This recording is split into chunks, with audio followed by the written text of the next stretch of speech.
trial to validate the content we've developed for the tinnitus therapy. We've received a $50,000 grant for that project.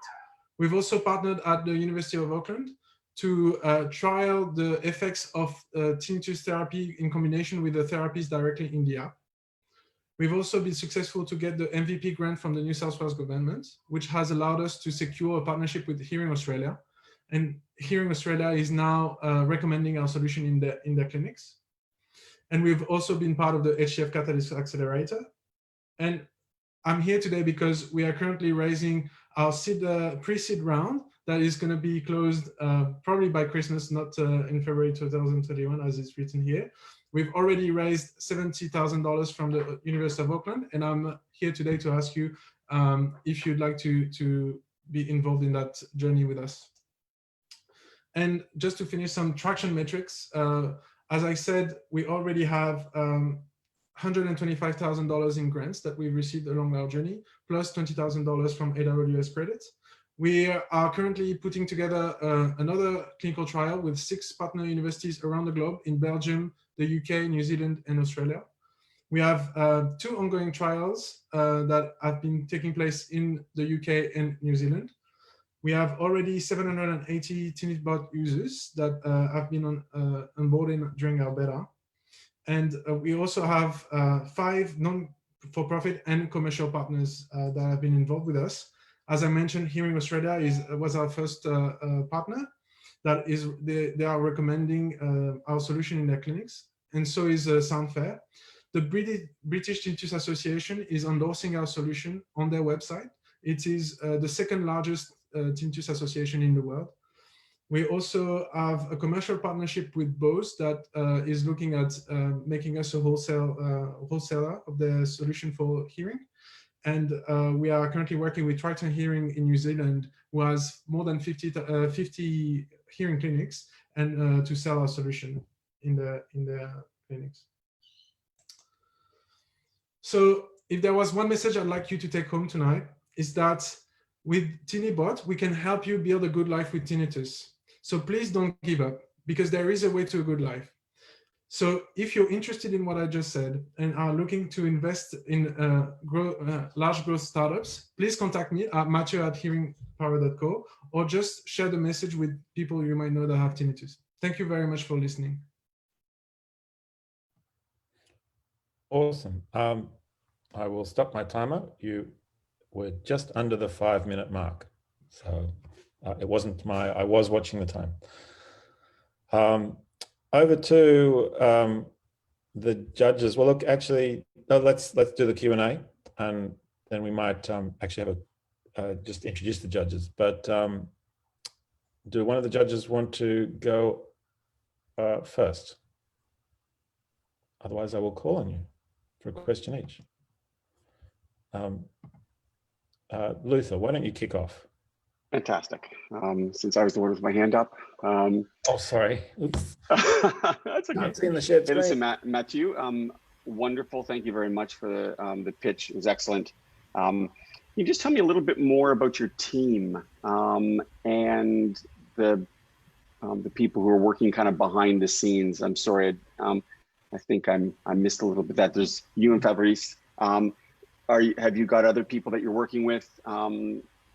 Yes, so Fabrice and I developed the technology back last year, and since then we've been working with, we've been developing the solution ourselves. Everything is homemade, custom made, and we've been working, however, with experts in the UK and in New Zealand that are tinnitus experts that have helped us curate the content that we've developed. We developed the content ourselves, but we've trialed it and validated it with the people in the UK and New Zealand. We're obviously working with contractors for the development, but everything is managed in-house. And we have a few interns that are going to be onboarded hopefully before Christmas. And yeah. And your raise coming up in terms of your team, what are your hiring plans? Or are you using that mainly for operations? So we are a very research-oriented team. So we want to invest in our weaknesses and try to get some people that have expertise in the things we're not probably as comfortable with as research or technology. So that would be probably marketing, do a little bit of drip campaigns, all that stuff that is very important for us at this stage. And yeah, because we're planning a commercial launch with Triton in New Zealand in February. So that will be our hard deadline to get all that sorted.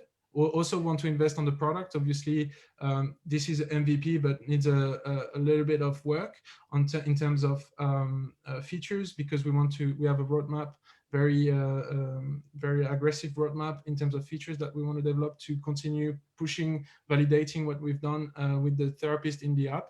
So all the call features and payments features needs to be further developed and validated as well. So that's going to be the investment for the next few months. And after that, we also have other plans for creating a reward system in the app that will help us build the adherence to the program. And we've got also okay, I might cut you off there, Mathieu, and go to one of the other judges, Robin, just to make it boy girl, boy girl. That's okay. I had a couple of questions. Who are your competitors in this space, and your sort of the market that you're working in for these? So we have a few competitors, obviously. The main one being hearing aid companies. So these guys sell hearing aids to counter tinnitus, the effects of tinnitus. But not everyone that has tinnitus has a hearing loss, and hearing aids can only be sold to people with hearing loss. Otherwise, you would have to pay for the devices yourself. So it's not efficient in those cases. And also, hearing aids don't counter the psychological effects of the tinnitus, which is what we do here. So people might be left with depression and anxiety due to the condition being here all the time and not be cured. When they remove the hearing aids, they still hear the sound, they can't fall asleep, so they still have the psychological effects of the condition. There are other apps that are using CBT. Obviously, CBT recently has been coming up as the best solution for mental health, to counter mental health issues. So we have seen a rise of other apps that are a bit more early than us. Even if we're very early, they're even more early. And so we still have that edge. And they've been focusing on the UK, where we've been for a while. So we've been competing there. But in Australia and New Zealand, we might be the only ones at the moment using that. The edge we have on them is that we're using a chatbot, which is a very personalized and engaging way to deliver the content. We also have a lot of data that we've acquired with our 800 users that is going to help us create the models in the background, the IP that I haven't mentioned, but we have a patent already, and we want to keep investing in that and trying to personalize the therapies even more based on measure of the clinical impact of tinnitus. You answered my next question, because that was going to be what sort of IP have you invested in this product. But you have a patent. What stage is that at? Is that it's a provisional at the moment. So we're going to use some part of the money we're raising to invest to formalize that. Obviously, you know that costs a lot of money, so that's something we want to do very early, very soon, and that's going to help us also define the freedom to operate, and help us also have a more innovative and aggressive impact on our IP going forward. This is more like a core IP that we've protected for now, but we want to be a little bit more creative and try to be a bit more aggressive with our IP going forward. Okay, it's probably Martin's turn now. Thanks, Robin. Thanks, Mathieu. It was very informative, and you answered most of the questions that I was writing down at the time, but I do have a couple of questions that are interested in. One is, you said you've got, I think it was 780 plus users, I think, already. I got that correct.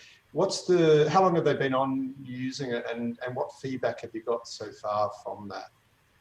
So this is a two-part answer. The first part is we've had about 150 users that were part of the clinical trials, and these people were controlled in a clinical environment. So we have actual clinical evidence of the progress of the condition after the therapy, before and after the therapy. So I can tell you already that we have some very good signs of the clinical significance of our intervention. and that's a first step of feasibility towards becoming medical device reimbursed, all this stuff that we want to do in the very long term. That's a very more like 3 years ahead, 2 years probably. But we also have very good feedback from the users that were not in the control environment that is a clinical trial. So these people are mostly coming from our partnership with the BTA that has been endorsing us on their website. So they've been promoting our beta release, and we've onboarded more than 400 users from there already. And the feedback is really good. So the therapy is 8 weeks, and people usually vary in their needs as to how much therapy they're going to need to be able to build the resilience we talked about. But generally, people are surprised by the app. The conversations can obviously be improved, and that we're conscious about. That's why I talk about personalization and building more features for the reward system that we want to build to get like more compliance to the program. But overall, it's pretty good feedback so far. And then just another question, second of my 2 questions. So the channel to market or the partnerships you're dealing with, that you mentioned there was quite a few of them, and obviously as the team that you've got at the moment, one suspects that you might be a bit stretched thin if you're going to try and just service all of them. Is there a particular leaning or focus within your partnerships that you feel as though is worth investing more of your time in versus the others? And why? Well, the strategy is to try to get the biggest ones knocked down first, obviously. So the chance we have is because we've been in the field for quite a while, especially Fabrice, that has been working at the National Acoustic Lab, which is the research arm of Hearing Australia, the biggest provider of hearing services in Australia. We've had very deep ties with them from the beginning. That's how we got the MVP grants and could very much secure that partnership. So this is very strong. Although Hearing Australia doesn't work that way with commercial partnership, it's not that easy. So it's a very long process. But we have very strong ties with them. So we can see that going through at some point. Triton, we had a call today. So these guys, we're tackling mid-sized clinic chains, so between 50 and 300 hearing clinics at a time, so that we can target as many people. It's a very much B2B2C model. And Sonova, which is at the bottom here, I didn't mention, is the biggest, the second largest manufacturer of hearing aids in the world. They actually own Triton, and so through Triton and our network, we are also in talk with them to try and see if we can have a more global impact with them early on. But that's, as you know, when you have a $3 billion company, it's a much longer conversation. It can take 6 months before something happens there. So yeah. Thanks. We might, in the interest of time, cut the Q&A there. And Zoe, I'll get you to, I'll get the next pitch up. So awesome. I will actually, now that more of you are on, I will actually, same acknowledgement to country that some of you heard during Gary's time, but I will say, I'd like to acknowledge the Indigenous owners of the lands on which you all sit. I'm assuming that all of you are in Australia, but that might be a false assumption. I just realized, and also would like to recognize even the lands we're using for the poles and wires to bring us these Zoom calls that we have. I'm going to give the judges a 30-second pitch of themselves, a history of why they feel qualified to be a pitch judge. Robin, I'll put you in the hot seat. Thanks, Jono. Hi, my name is Robin Hurd. I'm a patent attorney with Griffith Hack. Griffith Hack are a boutique IP firm, and we've been partners with the North Sydney Innovation Network, helping to host these. Often, if it was not COVID times, you'd be in our boardroom having a beer or a glass of wine while we're listening to these pitches. But I work with a lot of different startups. Although I'm not very experienced at being a pitch judge, I am used to listening to a lot of new ideas and businesses. And I also have engagement with the Sydney Angels, and I work with them helping out with their IPDD. So I think that probably gives me qualification to act as a judge today. So some of my questions may be more IP focused, so just be ready for that. Just because it's the order that I see the tiles in my screen. Martin. Yeah, so I'm probably been on the same side of the screen and the pitch a few times now than the people that are on tonight, so I can sympathise and with you. So I'm working currently with a large corporate called Boral, and trying to co-founded a digital venture that they're backing now. So that involved 3 Shark Tank pitches and accelerators and design sprints and so on. So I've got the scars to prove on that. But very, very much into the digital disruption or disruptive economic models. Was running during the mid-2010s. I was running a company that had the biggest digital solutions business in the steel buildings industry. So it had made a big disruption there, and so that was again another example of what the power of what you guys might be able to get through. These things actually are quite transformative. So and I've done a bit of strategy, and I've been in digital since about age 12. And also done a couple of garage startups, so I've got scars with that as well. So yeah, very much excited by hearing people's pitches and seeing the energy and enthusiasm on that side of the table as well, and know what it feels like. And Luther, lucky last. There you go. Luther Poyer, Managing Director at Blue Chili, running the venture capital side. I don't know if any of us are ever qualified to judge pitches, but obviously with Blue Chili, I've seen hundreds of pitches. I've had 4 startups of my own. I like to say one was exceptionally successful and had a great exit, then proceeded to lose all of the money pretty much all the money in the next startup, and then basically got it with skin in my teeth. I've got 2 or 3 others going on right now. And I suppose, I've done startup side. I've run ultra high net worth family office portfolios. So I have the investment experience, angel investor myself. And I suppose in the end, the biggest thing is I have an extreme capability to sit, drink lots of coffee, and look like I know what I'm doing. So maybe that's what makes me qualified for this. That's awesome. Okay, let's have Lloyd up. Lloyd from CellCrowd. Lloyd, do you want to share your screen with your pitch deck?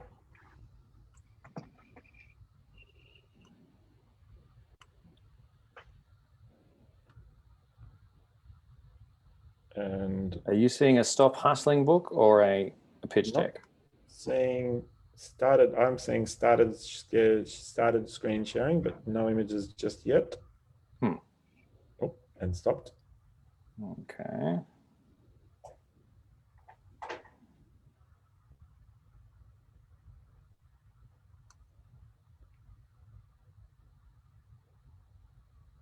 Okay, let's try that again.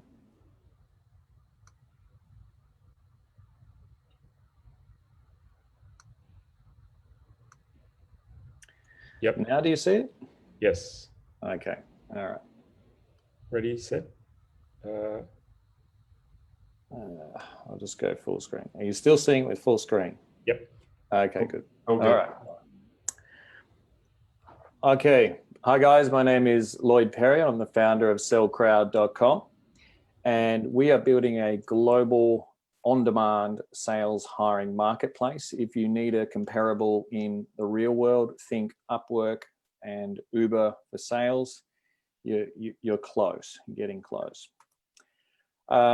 So over the last couple of years, I've been consulting to dozens of startups in Australia and in the US about building their sales processes and building their sales pipeline.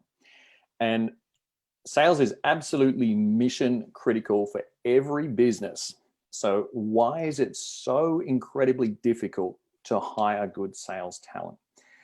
And we've analyzed this problem from every different way. And it really comes down to the fact that it's a very slow process.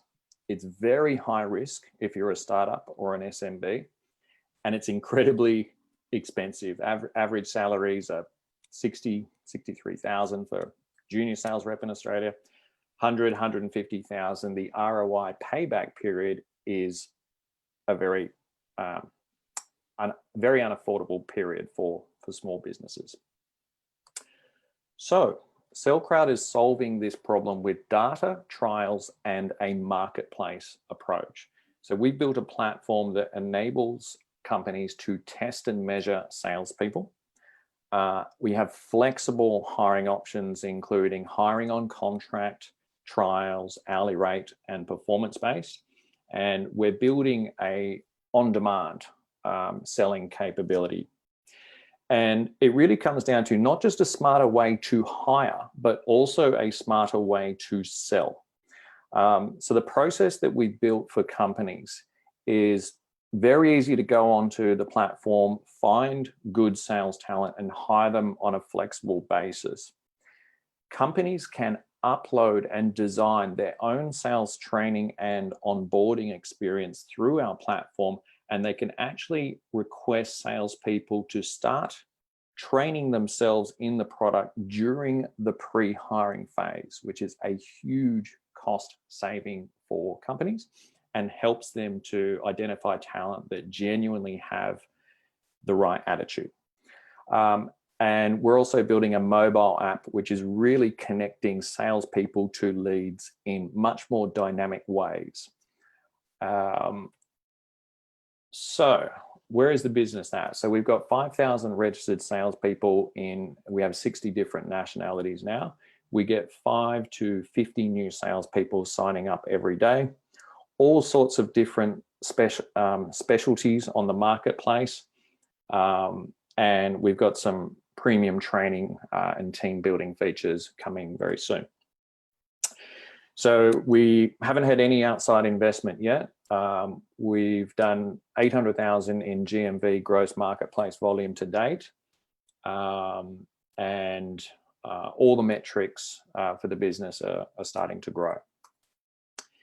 Our business model is that we make money on every hour that's billed through the platform. So we've logged over 17,000 hours of sales time, and we take a 20% cut of every sales hour logged. About 3 to 4 months ago, we finally introduced our freemium SaaS model, which we're very excited about. And we're always making high margin service fees for things such as recruitment and lead generation and consulting. The market opportunity has been expanded by COVID. So for remote and flexible sales hiring, it's a $63 billion global market. And of course, with COVID, remote is just going up and up and up. So we've got a really great team. So my background is I've worked in sales for 15 years. I was also heading up Indiegogo, which is a VC-funded marketplace in APAC. My co-founder, Pamela, is ex-Salesforce and ex-Adobe. She ran sales operations APAC in both those companies. So she knows I know the startup side of the problem. She knows the big company side of the problem. All our growth to date has been organic. We've just started rolling out our go-to-market strategy in the past month. We've just inked partnerships with Employsure, which gives us exposure to their 28,000 clients. And just 2 weeks ago, we signed a partnership agreement with a division of Seek. So there's lots more that we're going to be doing. That gives us exposure to 1.5 million students in Australia. We're already break even on a low cost base, and we're forecasting very strong revenues and marketplace volume with investment. And we are doing a pre-seed investment round at the moment, just a small round to get us to the next phase of growth that we're going for. And that's pretty much it. Our mission is to empower every person in the world with a voice to earn money in their spare time through selling. So happy to answer any questions. Awesome. Can I just quickly check that that ding at 2 minutes was audible? No, I didn't get it. I saw your Okay. sign. That was a show up at 2 minutes to go. But okay, I'll try and make it clearer for the rest. Okay. How about we go in reverse order, just to throw Martin, putting you on the spot. Yeah, so no, it's very impressive. Thanks for that, Lloyd. Good presentation. I'm just wondering about the within the selling. Have you thought about which areas of the market for selling are inappropriate, perhaps, versus appropriate on this type of model?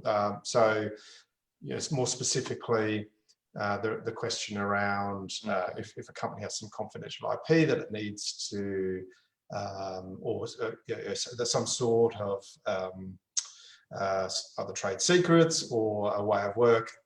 Does that exclude them from this model? And is the ocean still very large enough in the base to say, there's plenty of other companies, plenty of other ocean space to fish in, if that makes sense?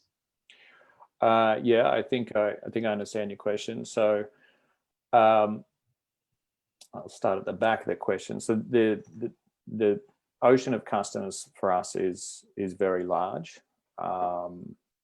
There's no shortage of companies out there that want to grow their sales.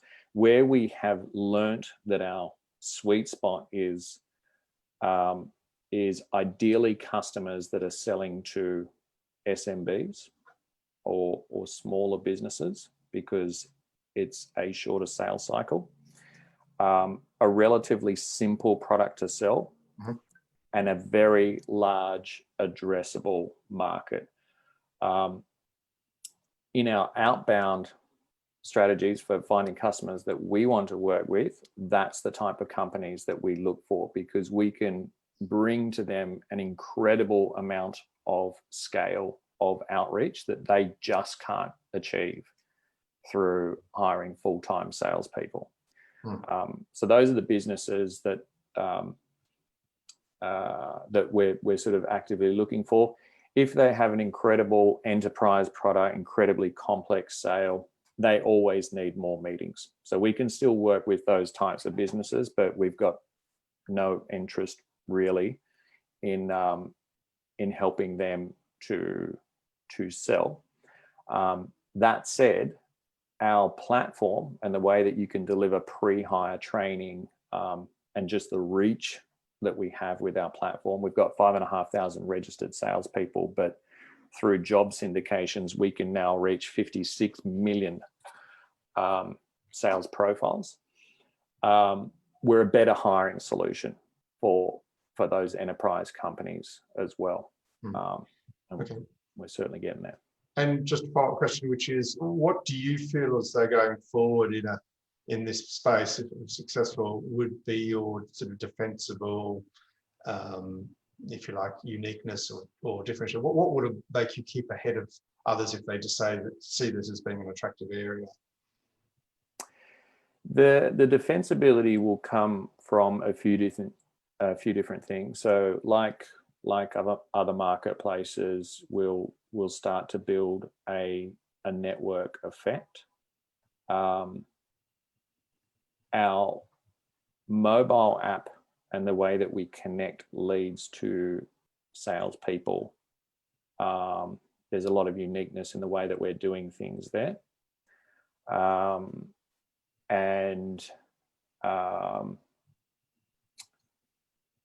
Activating our marketplace to sell for us is going to enable us to run faster than almost every one of our competitors. Okay. Thank you. Either or, go for it, dive in. Okay, reverse order. Robin, Sorry, just To as get Luke. myself off mute. Sorry, I was just trying to get myself off mute, and my mouse was deciding it didn't want to play games with me. In terms of those uniqueness factors that you were just talking, so following on from the questions from Martin, have you actually got any registerable or registered IP around those to maintain those exclusively yours?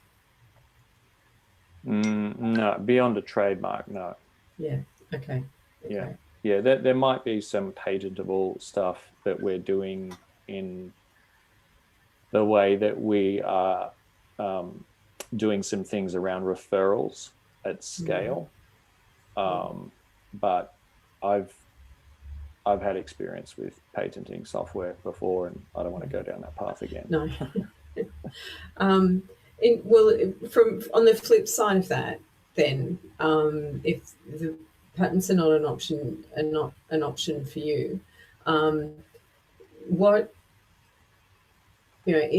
how difficult would it be for somebody else to twig to your system and look at sort of becoming an active competitor? And who are your main competitors in this sort of space? Yeah. Look, when they see the full solution that we put to market, they might be able to copy it, but there's a lot of stuff. There's a lot of black box stuff that's going on in the background. So one of those things that's going on in the background is we have like every good startup, we have an AI piece to what we're doing, which is called Tobias. So if you put Tobias backwards, it stands for the Sales AI Bot. And Tobias is not doing much at the moment, but it is just hoovering up data. So we've got hundreds of thousands of data points that we've already analyzed. And the way that we're gaining an understanding on what particular type of sales cadence leads to a sale in this type of industry is going to be extremely valuable. And that's the reason why we're building the mobile app that we're building, because it's all about capturing sales cadence data and data on the capabilities of individual salespeople. So, weird stuff like does an Australian accent sell the best on the phone in this country, or does a Canadian accent, or there's amazing data that can be captured that's not being captured. Okay. But that's the data that we will capture is what I think will ultimately give us value that competitors won't have.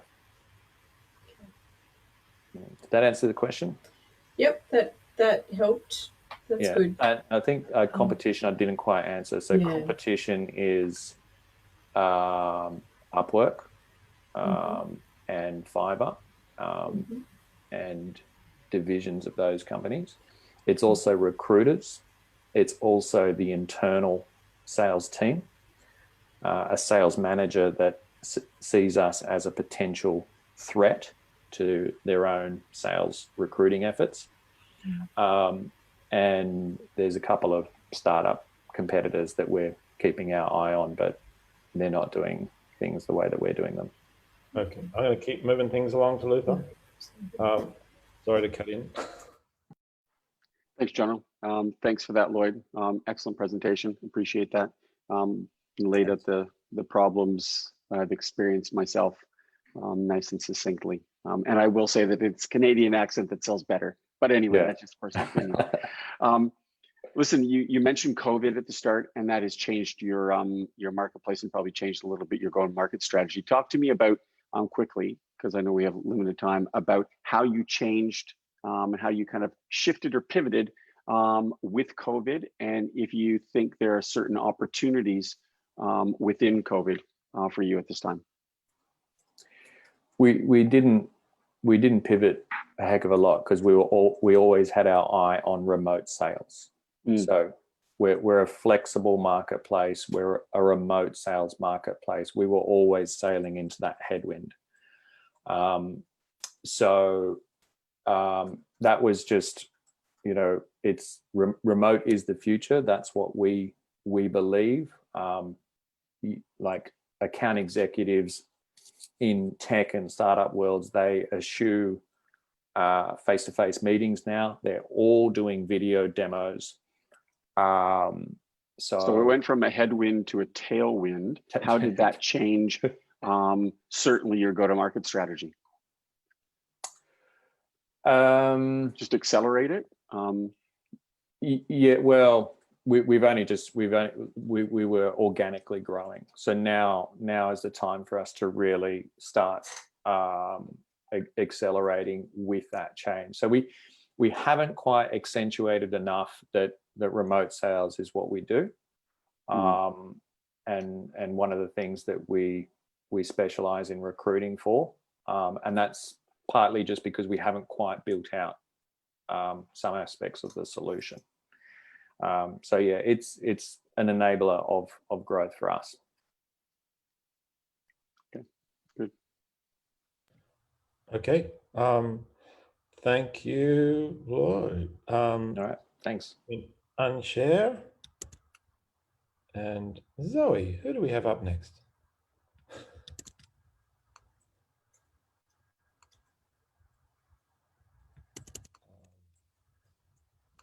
We have Kevin. Hi, everyone. Excellent. So Kevin, if you can share your screen. So we do have a, in the background, we have a pictures chat, but anyway,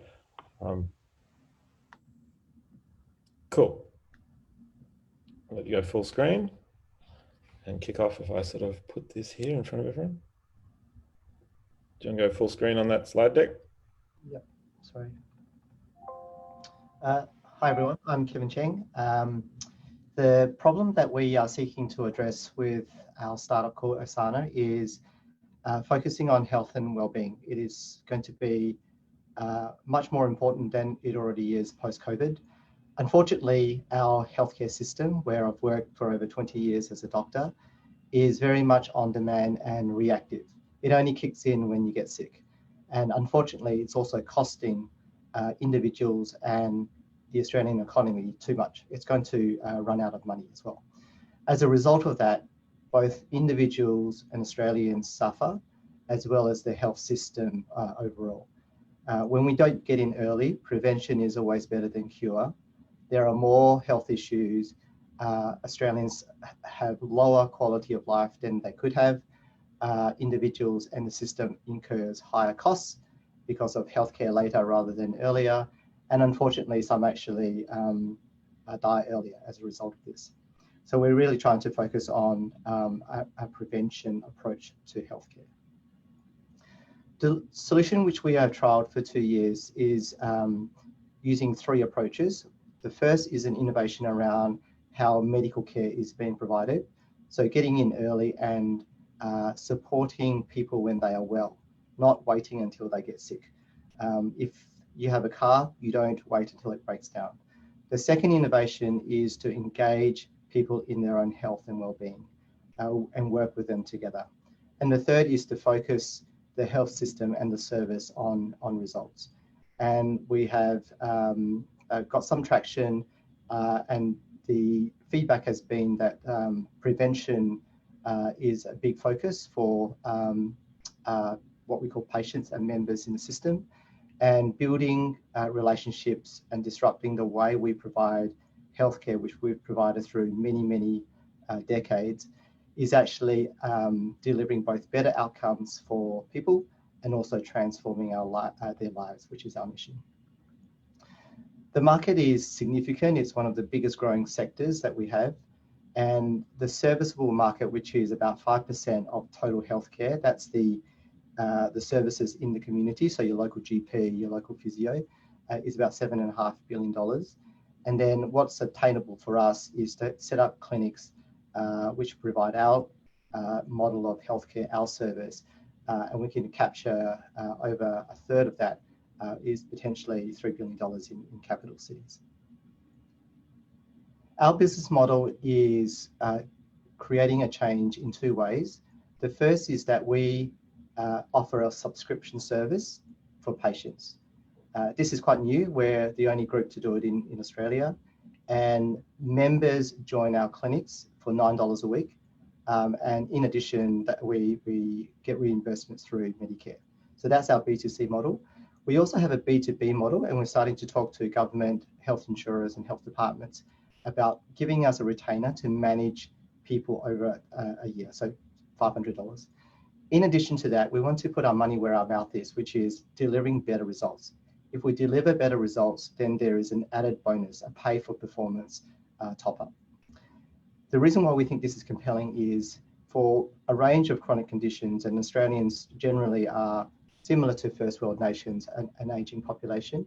As we age, we collect up chronic health conditions, which cost a lot more if you don't manage them early. So for example, diabetes costs $3,000 a year. But if you have complications, that's towards $10,000. And the big prize here is that if we can cut hospital costs, which are more expensive than five-star hotels, we can make a big difference both to the system, but also to individuals. So in 2 years, we've piloted this model of care. We've set up 3 clinics. We've got 30 staff. We've got 5,500 families involved in this service. The financials were from our last financial year, which was 3.5 million in revenue. So we're looking to close that gap in our 3rd year of operations and break even. And what we return is a 5-fold ROI to the health system through reducing hospital visits. So to date, we've reduced hospital visits by 37%, and no one else has done that in Australia. And we've actually improved health outcomes. So for example, in diabetes, where I explained that it's more costly if you've got complications, we've actually improved the benchmark from 45% to 84%. The team are largely clinicians who really want to practice in a different way and put patients first. I've been a GP for 20 years. I've worked around the world reforming health systems, and I've worked also in management consulting, ex-McKinsey and Boston Consulting. And my co-founder, who's got 50% share, is an investor based in Hong Kong. So the last slide is why we're different. We're different because we have a different way of engaging people in healthcare and providing a different experience. We actually salary doctors. Most GPs in this country are on commission, so they churn through volume, but we actually tie KPIs to health outcomes and link them to bonuses. And we're different for the health system because we focus on prevention and create a systematic approach to delivering better health outcomes. Thanks so much.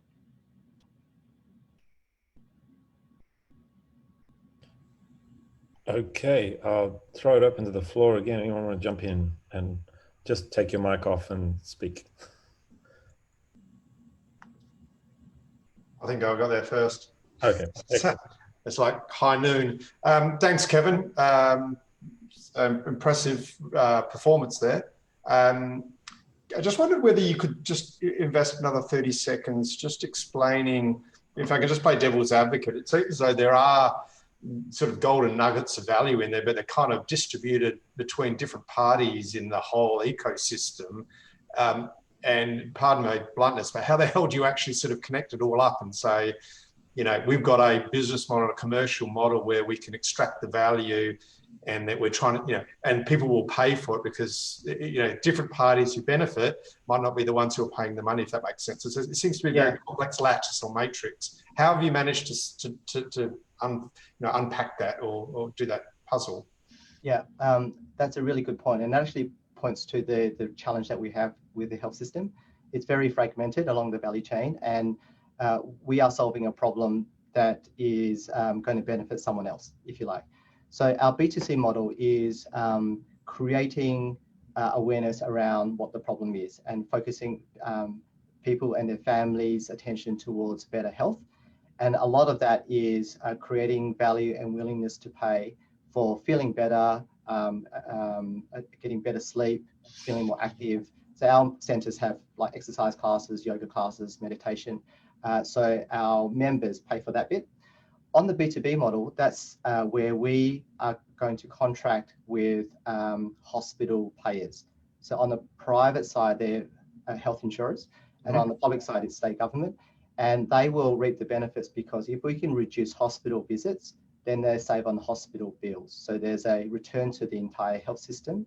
And my 20 years as a GP has largely been working with health insurers and hospital systems to build programs like this. So there's a real appetite, and partly because of the funding pressure, they're looking at ways to invest in prevention. Okay. And one quick follow-up question, data privacy for medical data, is that an issue that needs to be cracked, and how so, if so? We run the current clinics like a research program. So all members, when they join, they sign over consent for us to share their data and track their results. And so we actually can link data along the journey of their sort of health system utilization. Okay, thank you.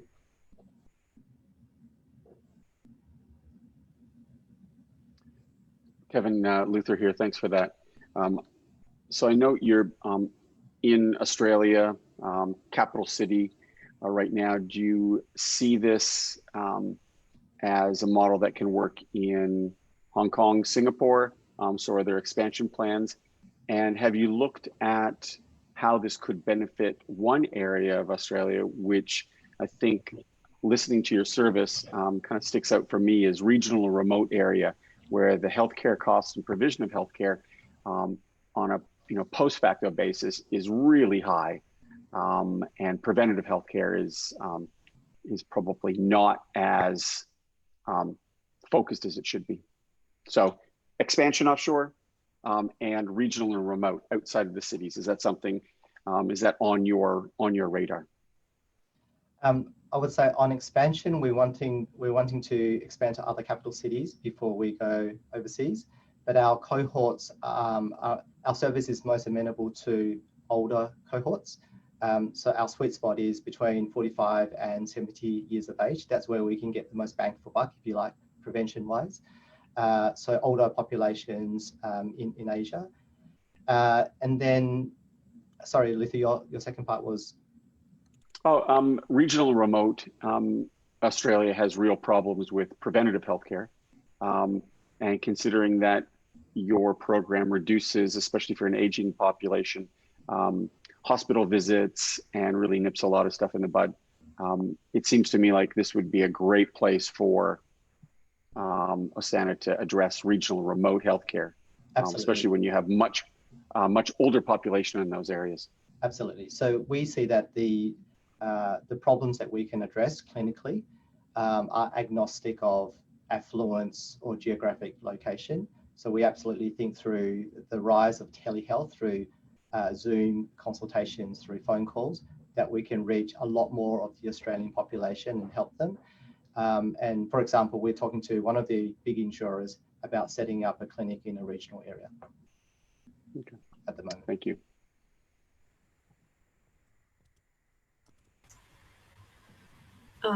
I think a lot of the questions that I was going to ask have already been asked by my colleagues.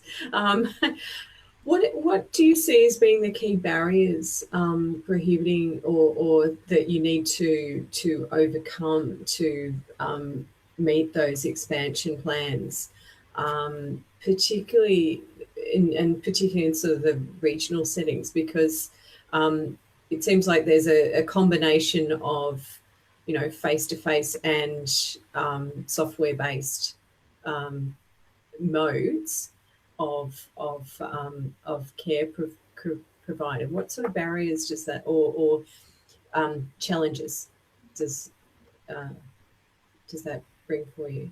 We've got three big ones. The first is to get system alignment so that there is support for a model like this, and to get the funding and the payment to allow us to expand.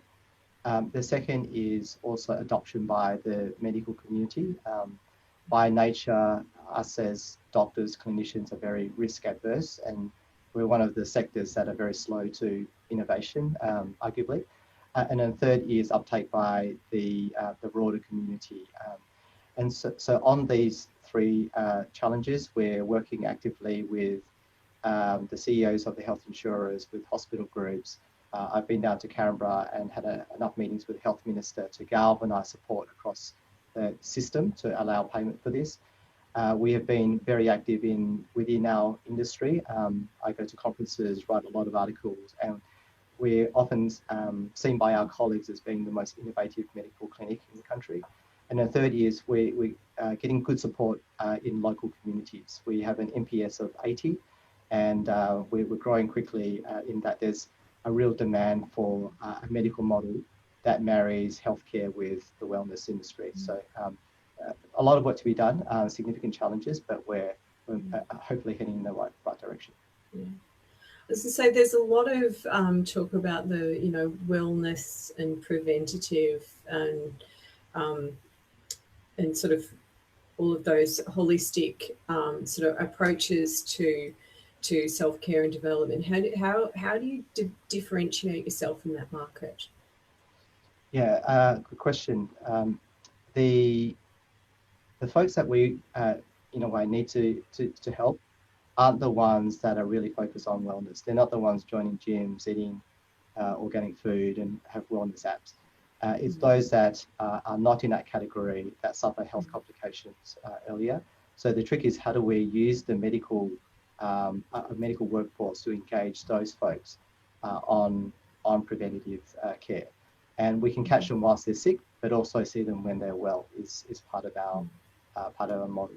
A large part of this is actually behaviour change and actually using data to differentiate what we do compared to what the local naturopath or chiropractor does.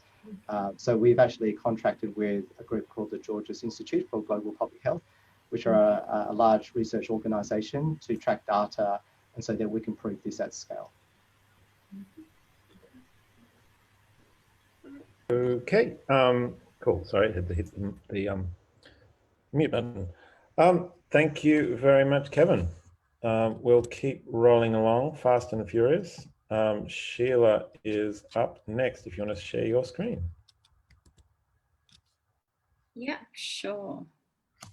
So mine is a bit different, guys. I'm actually not pitching a startup. I'm just practicing my sponsorship pitch, if that is cool with you. Okay, so share. You guys see that? Yep, if you want to go to full. Yep. Present. All right, here we go. I'll just say that it's okay. A lot of venture capitalists are participating in the 1% pledge or foundations, so could be the same. Over to you. All right, thank you. Yeah, so today I am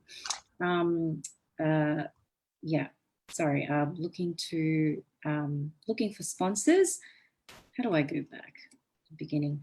Looking for potential sponsors to be featured on an arts show. It's an Australian show called Colour in Your Life, where basically they interview Australian artists predominantly to share their story, but also use it as an evergreen marketing tool. So the benefits of sponsorship is that you as a business would reach the same audience. So it's an audience of art lovers, art enthusiasts, as well as travel enthusiasts who tune in to watch the show all over the world. And yeah, so sorry guys, I'm like pressing the wrong thing here. So yeah, that's the opportunity to place your brand and product in front of an audience of millions. And if you're an organization or a business who love to support the arts, then this would be ideal for you. So in terms of the exposure that you'll get, just on YouTube alone, there's 117,000 subscribers.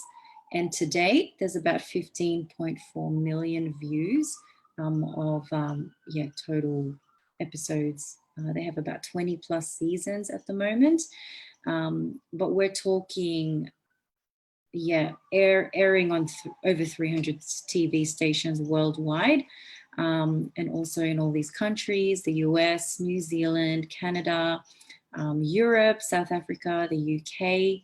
And video content is also used for educational purposes around the world, which is great. And of course, it's all of those social media channels and smart TV as well. And the exciting thing that they shared with me is they're actually launching in China. So you can just imagine how large the audience is there. And the Chinese are also lovers of art. So that's pretty cool. That's just a handful of TV stations that I've pulled from their website, but there's hundreds of them, and yeah, many logos. Copy and paste. So I just did a page full.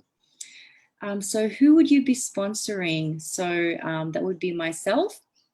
I'm a portrait artist. That's my website. And I'm passionate about creating or telling stories about people, capturing emotion. So I paint, draw, and I've broken into large-scale murals as well. I guess my story is that story of pain, typical creative, gave it up for over a decade, tried, a normal career path, and then, couldn't help it anymore. My soul was yearning to create again. And so I started drawing and painting again, and selling my artwork on top of full-time work. So I've been doing that for over 6 years now. And I guess the challenge is investing dollars into marketing while having a job. So I guess the story that I want to tell is to connect with others who have a similar story, who I guess have dropped their dreams of creating whatever it is that they want to create, whether they're artists or some other kind of creative entrepreneur. I want to share my story just to show them that it's possible and they can, reconnect with their true self. So the investment for sponsorship for one episode to feature an artist is $5.5K. So you get a 30-second plug for your business in the intro and conclusion. And throughout the episode, the artist weaves a discussion about your business, your service, and your products.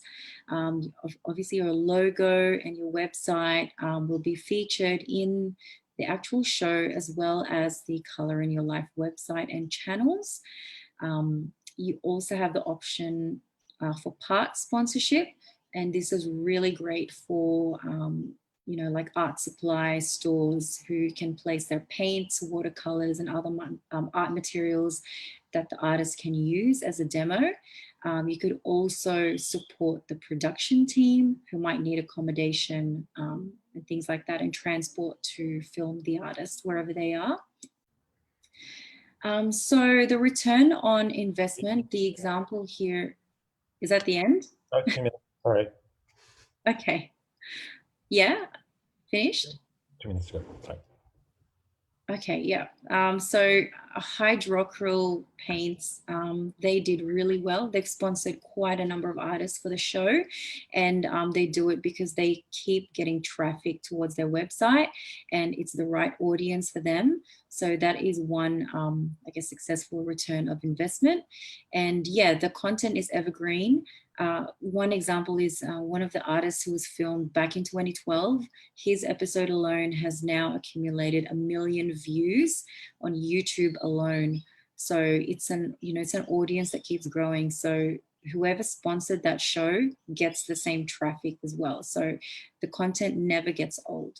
And in terms of cost, it's not much. I've worked with marketers in the past, and some Facebook marketers charge like 5-6K a month.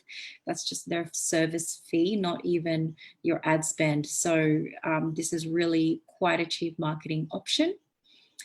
So this is ideal for any business who has a customer base or a target audience of people who love art, want to study art, but as well as travelers.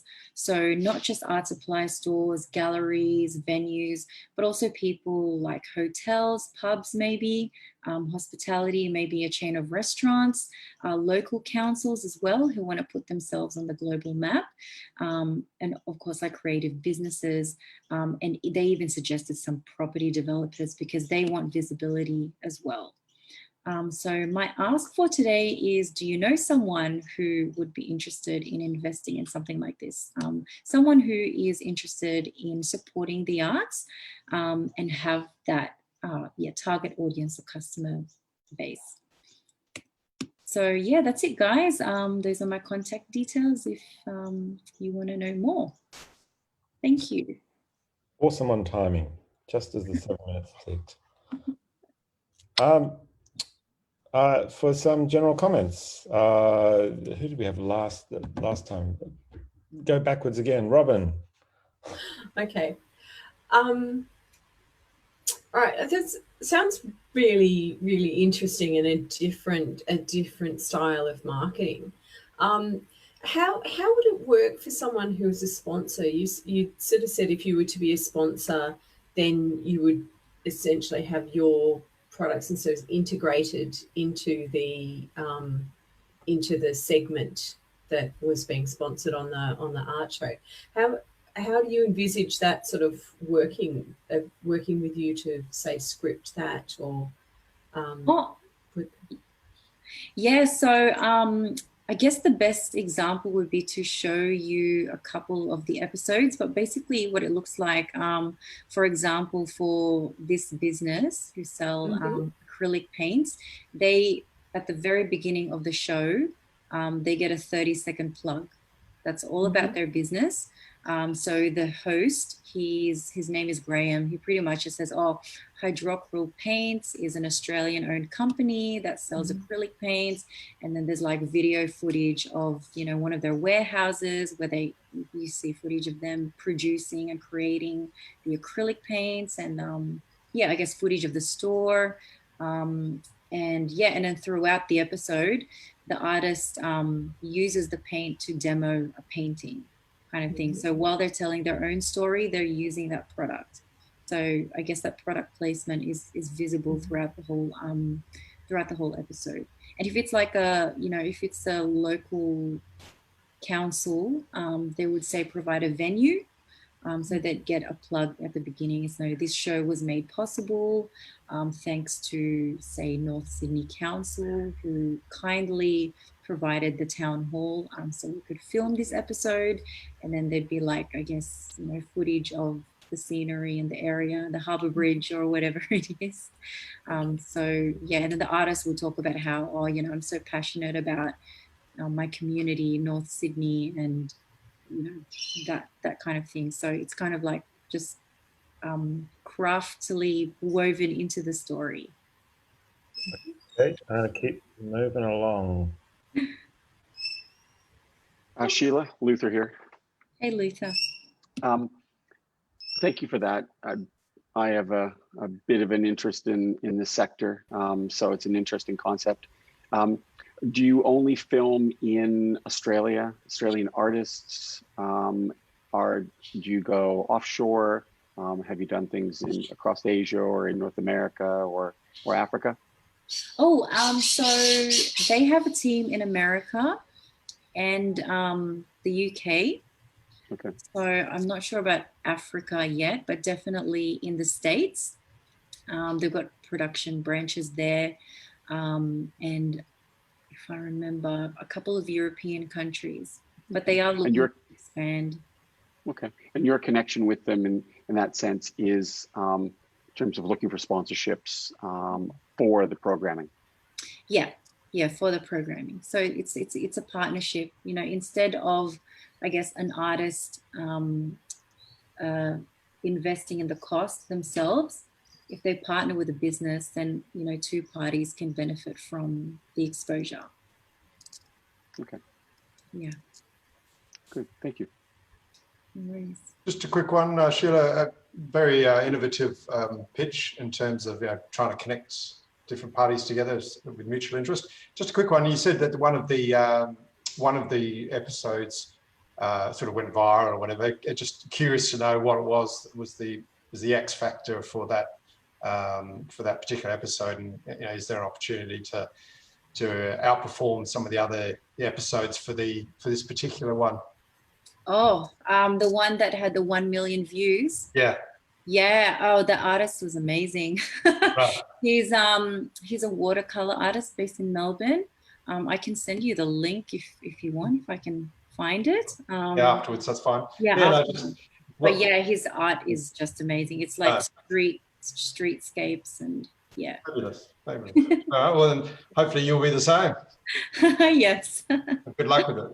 Thank you. They all do pretty well, actually. Good. Yeah. Thank you. Okay, thanks, Sheila. If you want to bring your share screen down. Right, I don't even. Okay. And Christophe. Hi guys, I hope you can hear me. Yeah. Yeah, good. So I'm going to start sharing my pitch. There, I think it will knock Sheila's off. I don't know how to do it. Sorry. There should be a stop share. There we go. Thank you. All right. So. Yeah. So can you guys see my pitch deck? Yes. All right. So it should be full screen in a sec. Okay. So hi guys. Okay, gonna start the timer as well. So my name is Christophe, and I'm the co-founder of Flimo. We help consumer make faster, better everyday decision. And we started with a very simple problem, and I want to know if you resonate with that problem. Please raise your hand if you do. So have you ever spent 20 minutes or more looking for something to watch on Netflix or your favorite streaming services and end up turning the TV because it's getting too late? Well, I can see a few of your hands raised up, and I would say around 40% of you have their hands up right now. And yeah, that's the first problem we're starting to investigate.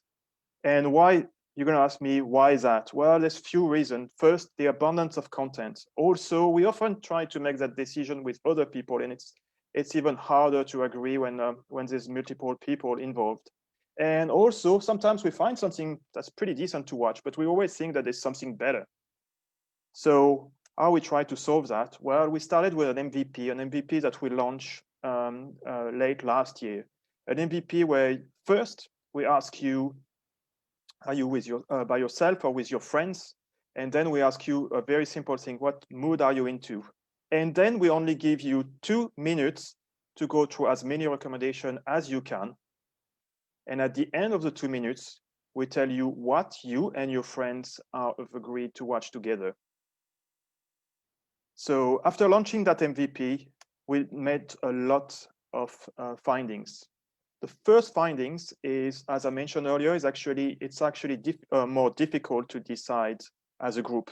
But also we realized from the interview that we had with our users and people I know that actually those difficulties are not limited to just consuming content on streaming services, but a lot of other vertical in our everyday lives. For example, deciding where to have a drink after work on Friday. I know we're not doing that so much these days, but that used to be something a lot of us were doing, or where to go for dinner.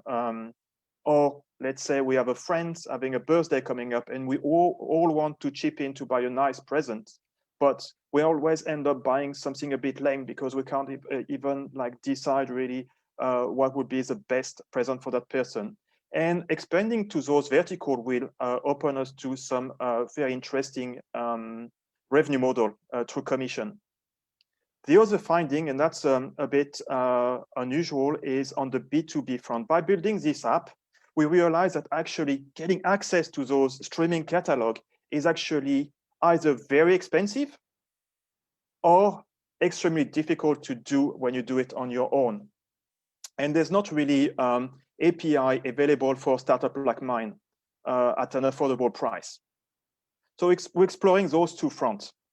And to give you a bit more insight on where we're at, we launched our MVP, as I said, at the end of last year. We added some more feature to that, for example, the group recommendation. And now, as today, we started building a scrapper to scrap catalog from various streaming services. And we're starting with Amazon Prime. But once that's done, we will include prime to our app, but we're also going to start exposing on API to potential clients on the business side. Longer term, we want to provide a solid API in the streaming space, but we also want to continue working on the consumer space, and as I mentioned, expanding to more type of decision making. So on the B2C space, that's how we see ourselves. On one hand, you have a ton of great recommendation from your streaming services, but also from Google, from Yelp, if you're looking for restaurants. And then when it comes to coming to an agreement with your friends and family, we either do that verbally, or we use like modern communication, like your WhatsApp, iMessage, or etc., etc. But what we want to do is to combine that by providing great recommendation, but also providing you an interface that will help you and your friend deciding on those recommendations and make a decision simply. 2 minutes. Okay. Wow. On the B2C side, so right now we only have ad revenue, but as I say, with we will be able to add commission revenue later as we expand. On the B2B side of things, that's where it gets interesting. As I mentioned, there's not really APIs for us to get streaming catalogs, and the one that are really good, they're also extremely expensive, and they cater to the big names in the space like Apple or the like, and they cost tens of thousands a month, so completely out of reach from startup like us, and that's what we want to disrupt. So our revenue model will be charging per month and per country and service, at least at the beginning, and we will want to build on that. And this couldn't be done without a great team. We're a small team, but very talented and very efficient. I'm very lucky to be working with Ryan Heiss, our CTO. Ryan has been teaching computer science at UTS for more than a decade. And also, fun fact, he's been coming up with his own method to solve the Rubik's Cube. You can Google it yourself. You can look at the Heiss method. It's all there. So, and also we have a brilliant intern in our team, Jibin. Also is at the beginning of his career, he's been helping us tremendously, and I'm very happy to have him in our team. So what do we want right now? We're looking for an early stage investment of $200,000 to angel investors to do two things: help continue building our app, but also start to build a robust API that could be used by B2B in the streaming space. And call it a close, Christophe. Yeah, and I want to do one last little thing for people who can't invest in our company. I don't know if you can see this email. If you could download our app, just look for Flimo.co on the App Store. Yeah. And if you give us like 3 things we should improve, I will pick a winner and give you with this fantastic swearing calendar for 2021 and lots of swear word on that. So please try our apps and give us your feedback. Thank you. Thank you, Christophe. Luther, why don't you kick us off? Fuck yeah. Okay. As Christophe would say. Interesting, Christophe. You mentioned that you don't have access to the catalog databases. Yeah. And you're working on scraping them at some point in time. Talk to me about how you deal with the fact that those catalogs are changing weekly. Stuff drops off the back end, new stuff comes, and every country is different. Yeah. So talk to me a little bit about your data integrity from that point of view. Yeah, so yeah, it would be very hard to have like 100% accuracy, and I think like no one has really like 100% accuracy. Some of them like are actually publishing. Some of our competitors are publishing their accuracy level, and they go around like 90% or something. It's something, I guess, to be expected. And what we'll do to mitigate that is we'll be crawling, trying to crawl those services on as often as possible by having like multiple crawlers. And yeah, we'll have to use different IP address in different regions. And yeah, it's a pretty big task when you start expanding.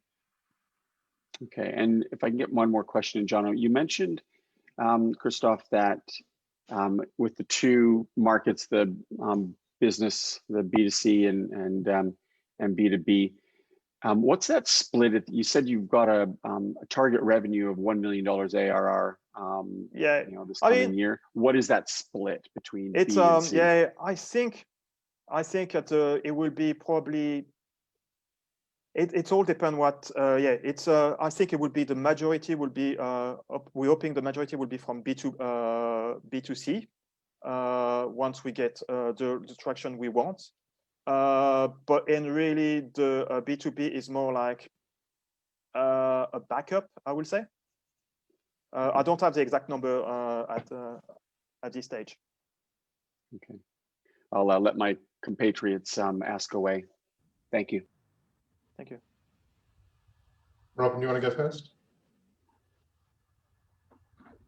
Okay. All right. One of the things maybe I missed it in your pitch. Where you're actually sort of driving your main revenue and actually acquiring those customers and building. Yeah. So on the B2C side, we absolutely need to expand to other type of decision, because right now there's no really a clear revenue path except advertising in app. If we stay with streaming, but if we add a decision like deciding what to buy as a present, for example, or where to go for dinner, we could earn commission from on one hand merchant, like Amazon, for instance, that they have like 5% commission on certain items. But for restaurants, we could have commission from bookings if we manage to partner with a booking platform. Okay. So on the B2B side, basically the data that we get from our crawler will be available to people who want to provide product in that space, in the streaming recommendation space, and that will be sharing a monthly fee to access our API. Okay, so in terms of the service that you're providing, is there any sort of curation of what's being put up for someone to look at in their 2 minutes that they get to choose? There is. It's right now it's relatively basic, but we want to expand our algorithm. Right now it's based on what we know of you. So it's getting better as you use our service, basically. Okay. I'll hand over to Martin. Actually, the questions I think were answered. I was always interested in the value proposition model for the B2B. So I assume that there'll be some sort of attraction for these Bs to get on to help promote. Is that correct? To the Cs? Yeah. No, that's right. Yeah. I mean, we're quite confident that we can generate revenue from B2B, because there's already competitor in the market, but they're priced higher than what we think we can be. On the B2C, it's all about like finding a product market fit and really solving a user problem. Right now we're not quite there, so we don't really have the traction that we need, but we're working on it. Okay, thank you. Okay, the next person scheduled, so judges on your score sheet, is Kat. Are you on Zoom? Don't think she is. So we're going to go to the next one, whose name I, for the moment, can't see. Zoe, help me out here. Kami's next. Oh, Kami is next. Also, sorry, Kaz just told me her Wi-Fi isn't working, so I'll let you know when she's ready to go. Okay. Right. Sorry, Kami. I will reset my timer, and you can share your screen. Awesome. Wrong button. Give me a sec.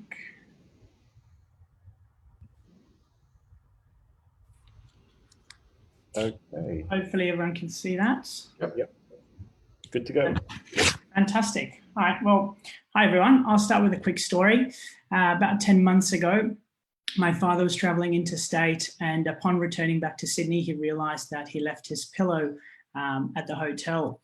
He uses a particular pillow to avoid shoulder and neck discomfort and pain.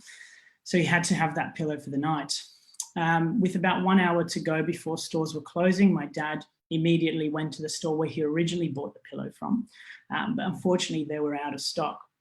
So over the next 60 minutes, he spent the next 60 minutes running around between shops, trying to call them and search online to find where he can get this particular pillow from. Unfortunately, the 60 minutes were up. He couldn't get the pillow in time. He had to sleep on a spare pillow at home. And for the next 2 days, he suffered from pain and discomfort to his shoulder and neck area. I thought the whole experience was a bit unnecessary, and set out to find just how many people were having similar frustration with the current experience of shopping in store. What I found was that this problem was quite global. The current experience offered for in-store shopping is not only time-consuming, but it's also financially inefficient. Google's research shows that 2 out of 3 consumers who shop in store don't actually end up finding what they want.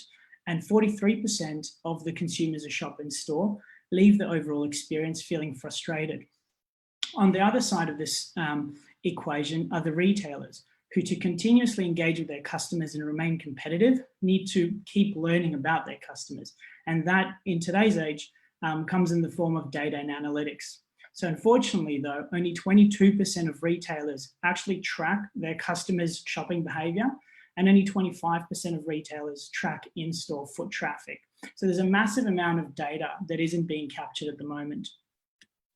We think that these inefficiencies shouldn't exist today, and we came up with what we think is a simple solution.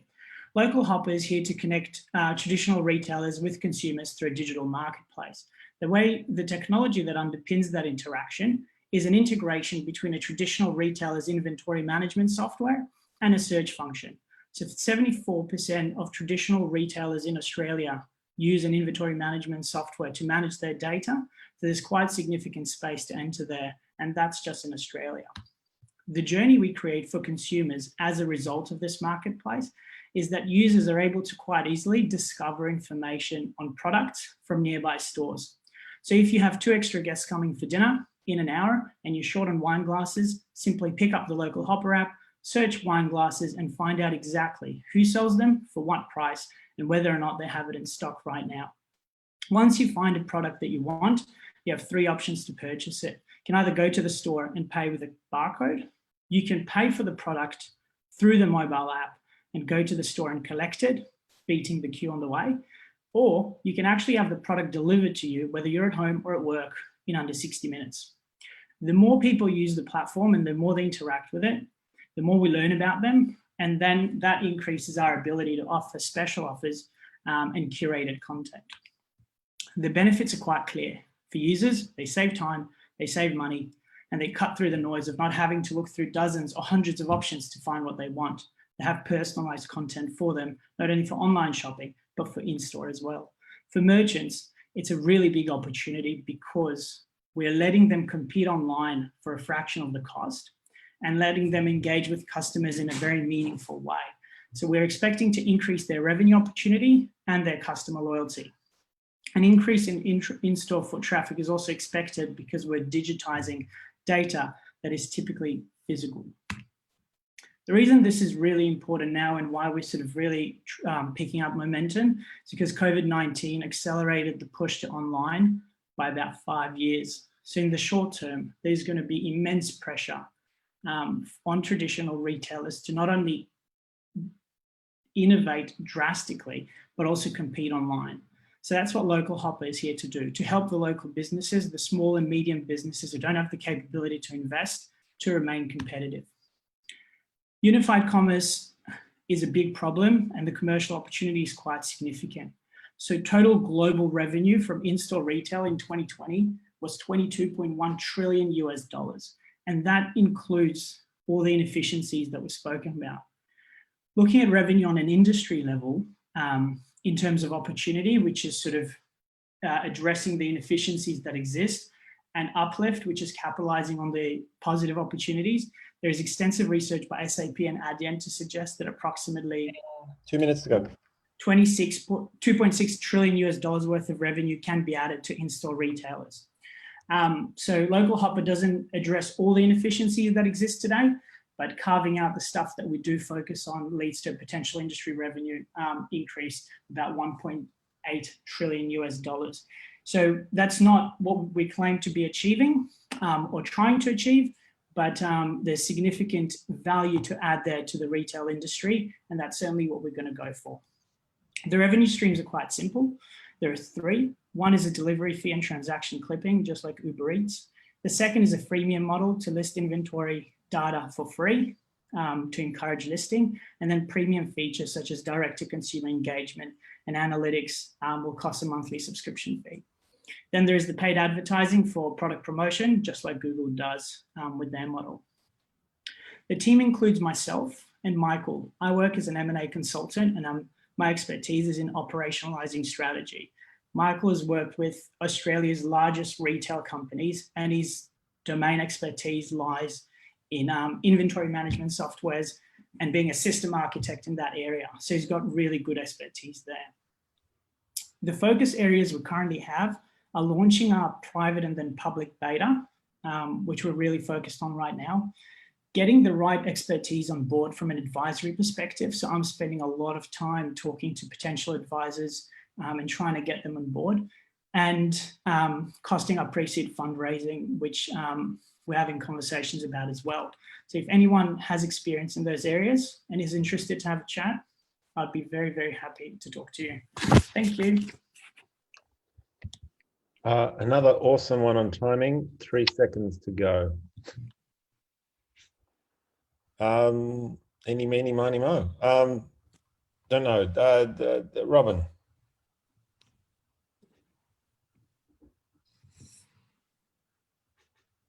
Just need to get myself off mute, sorry. Okay. What is this, what sort of traction have you got? What sort of customers are you actually, what sort of customer engagement do you have to this stage, and how are you actually getting people on and into your platform? Yeah, so I'll talk from a retailer perspective and then from a user perspective. This is essentially a two-sided marketplace, so there have to be two separate strategies for that. And I'll get it up sort of out of the way straight away that we actually haven't got any customers at the moment. We're still building our platform. So we're very, very early stage. We spend a lot of time gaining the right expertise, but from a retailer perspective, it's all about finding the right segment to start with. Because you can't go from 0 to 100 straight away. So we've spent a lot of time sort of figuring out which segment we're going to start our beta with, and what element of our value proposition we're going to try to implement. And then that will obviously dictate what our acquisition strategy for the users is, because different segments obviously attract different users because they'll be buying their products. So we're very much taking a staged approach in our go-to-market. So that we don't try to sort of capture the entire retail industry in one go. We're going to try and go segment by segment.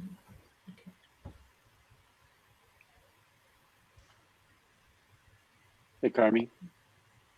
Hey, Letha. Okay, if I go next, John.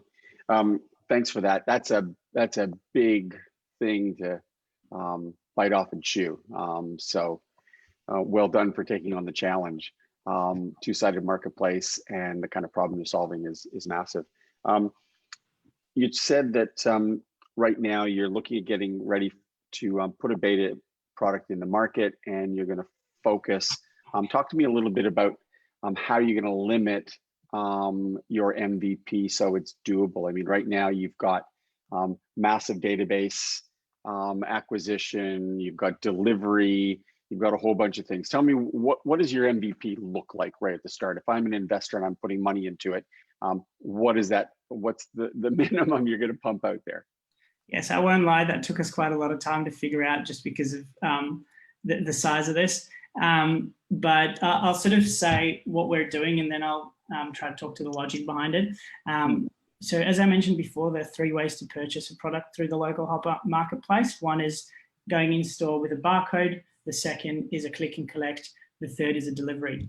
We thought that the easiest way to actually, you know, for the sake of getting out to market as soon as possible and actually interacting with customers, we thought that the delivery element would be the easiest thing to do. Because it doesn't require integrations with retailers. So we can actually achieve that without a retailer integration. You know, if you think of something like Jimmy Brings, they buy all the alcohol and then they deliver it. It's not a sustainable solution for us, but it's good to start with. The segment that we've decided to sort of pursue this delivery option with is actually parents with babies, with young children. We thought that these are extremely time poor individuals, and that's our research that have proved that.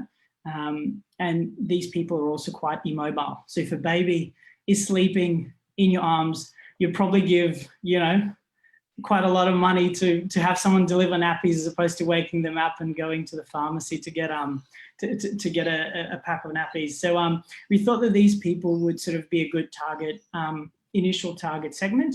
So parents with young children who could benefit from getting baby products delivered on demand. And the way we control that is because this is a geographic solution, we're talking about physical stores, we can quite easily limit ourselves to certain geographies. So we're going to limit ourselves to the eastern suburbs of Sydney.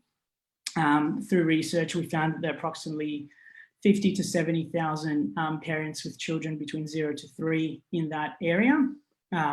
So for the first couple of weeks, I'm going to hop on a bike or get in the car and start delivering. And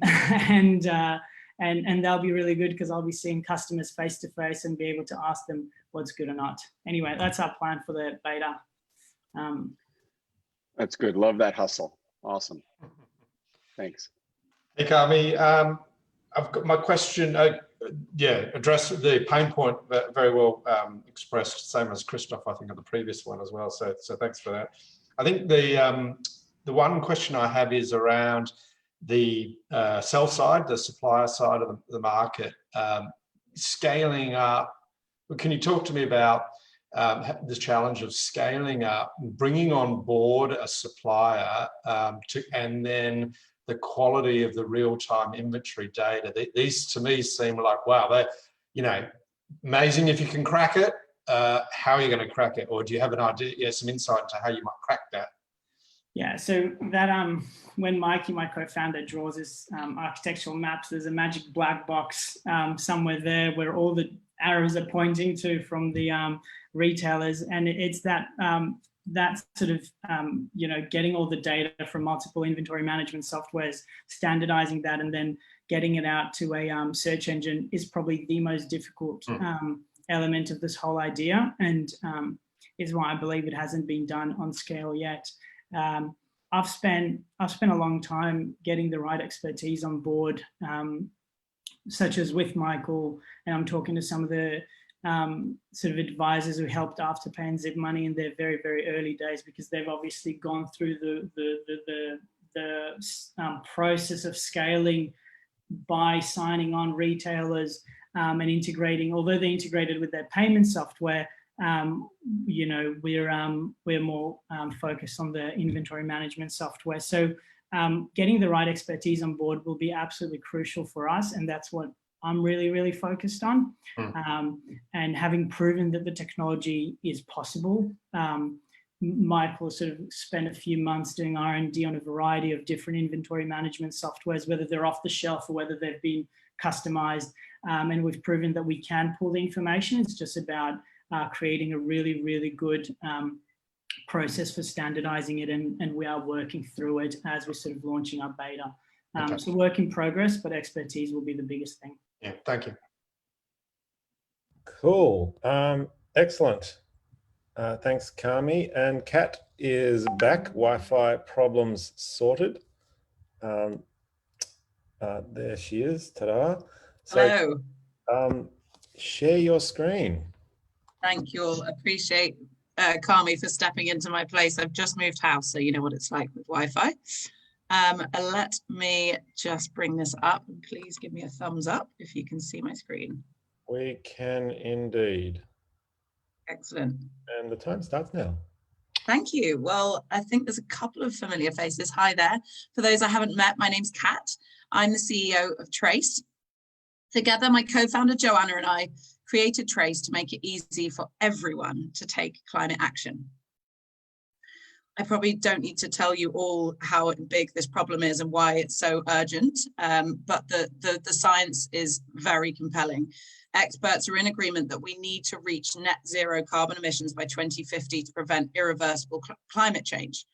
This will require action from all of us, from governments, from corporates, and from individuals. The good news is that consumer demand for climate change solutions is increasing. For example, Google saw that the term "how to live a sustainable life" grew 4,000% last year. Gold Standard, which is a body that verifies carbon offsets, saw a 4-fold increase in carbon offsets from consumers. And an Australia Talks survey found that Aussies are willing to personally spend on average $200 per year to prevent climate change. The problem is there aren't enough solutions out there. For most people, knowing what to do to making a meaningful difference is difficult, and it can lead to inertia. Personally, I call myself a climate conscious hypocrite. I try to do my part, like cycling wherever possible, and I don't eat meat, but my lifestyle has a carbon footprint, and that makes me feel guilty. What if I could minimize the environmental damage of my lifestyle without giving up the things that I love and need? This is where carbon offsets come in. They're a practical solution to reach net zero emissions. But the issue is they weren't designed for consumers, and that's what Trace is here to solve. Our vision is a world where everyone can leave a positive trace for future generations. And our mission is to empower individuals and consumer brands to take climate action through simple and rewarding offsetting solutions. So how do we do it? Our core product is a monthly subscription online for consumers. Consumers choose a plan based on their lifestyle and budget. We take a 17.5% fee and use the rest to plant trees and buy offsets in verified high integrity projects around the world. And we're all about establishing trust, so members can trace their individual and collective impact over time, see exactly where their money goes, and see their impact grow. We've spent the last 6 months testing hypotheses across these three growth channels: direct to consumer, business to employees, and business to brands. And I want to give you an update today about how those are going and the traction we've seen. All of these channels have also been supported by paid advertising, PR, and content marketing. So in the direct to consumer, this was our core product and where we launched earlier this year. It's growing fast. We've acquired over 200 paying members, and that's with very minimal advertising spend to date. And we've just surpassed 3,000 monthly recurring revenue. We're getting strong engagement with our carbon footprint calculator tool, which is a lead generator for us. And we've secured 14 affiliate and promotional partnerships with like-minded sustainable brands. But that's not where we've been spending all of our time and effort. We're super excited about the B2B2E channel. So with this channel, we are working with large corporates to help engage their staff with our engagement toolkit. Companies can use our carbon footprint calculator as a way to educate their staff about their footprint and inspire them to take action and ultimately offset the remainder.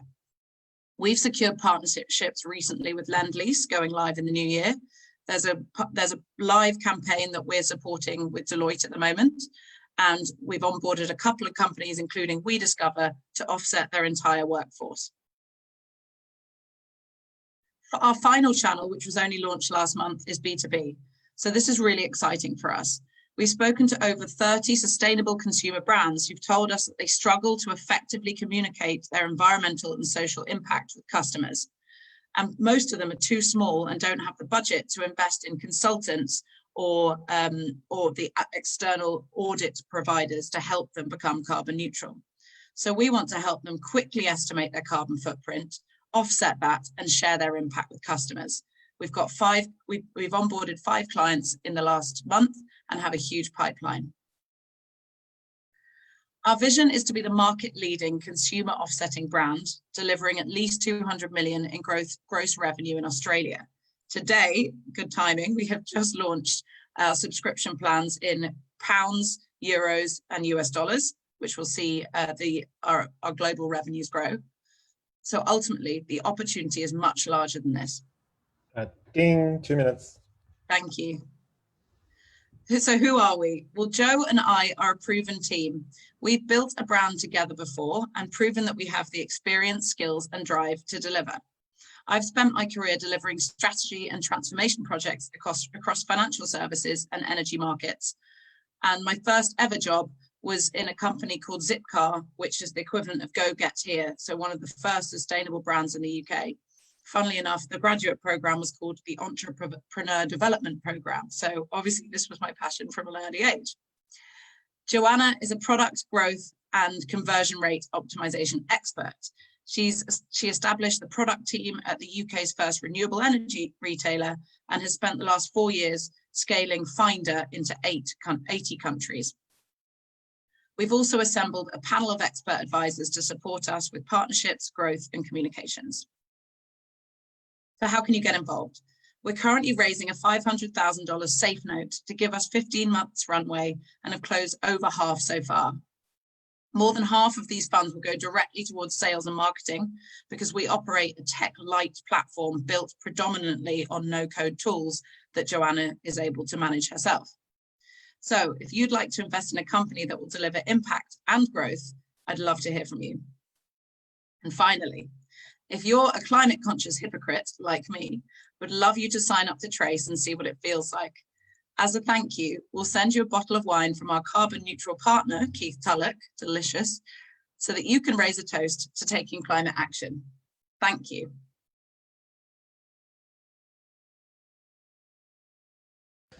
Well done. Another good timing. Clearly a polished, oh, there you go. There's the ding. Reverse order, Martin.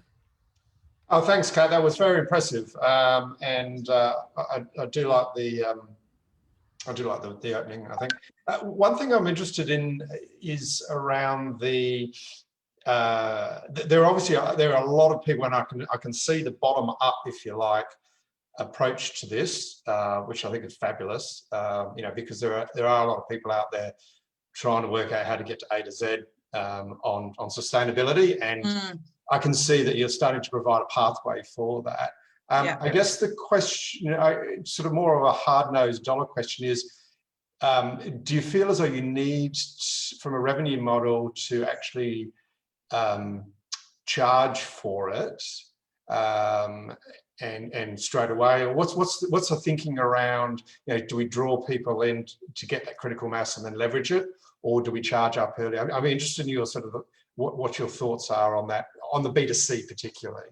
Okay, yeah, I was going to ask. I think that's a good question. So, I mean, we from the modeling we did, like we tried to compare our price point to sort of a typical charity donation and what a typical margin for charities would be, which aren't typically transparent, but there's normally an overhead of about 20 to 25% in a charity. So if you're thinking of a discretionary spend that is going towards positive impact, that's where we wanted to position ourselves, ideally lower than that. Good point. We could have explored a route to just immediately giving it at almost no fee, but we deliver a service on top of just the offset, which is education and a member experience, which helps them feel inspired and ultimately, hopefully, gets to the overall goal, which is educating people to reduce their footprint.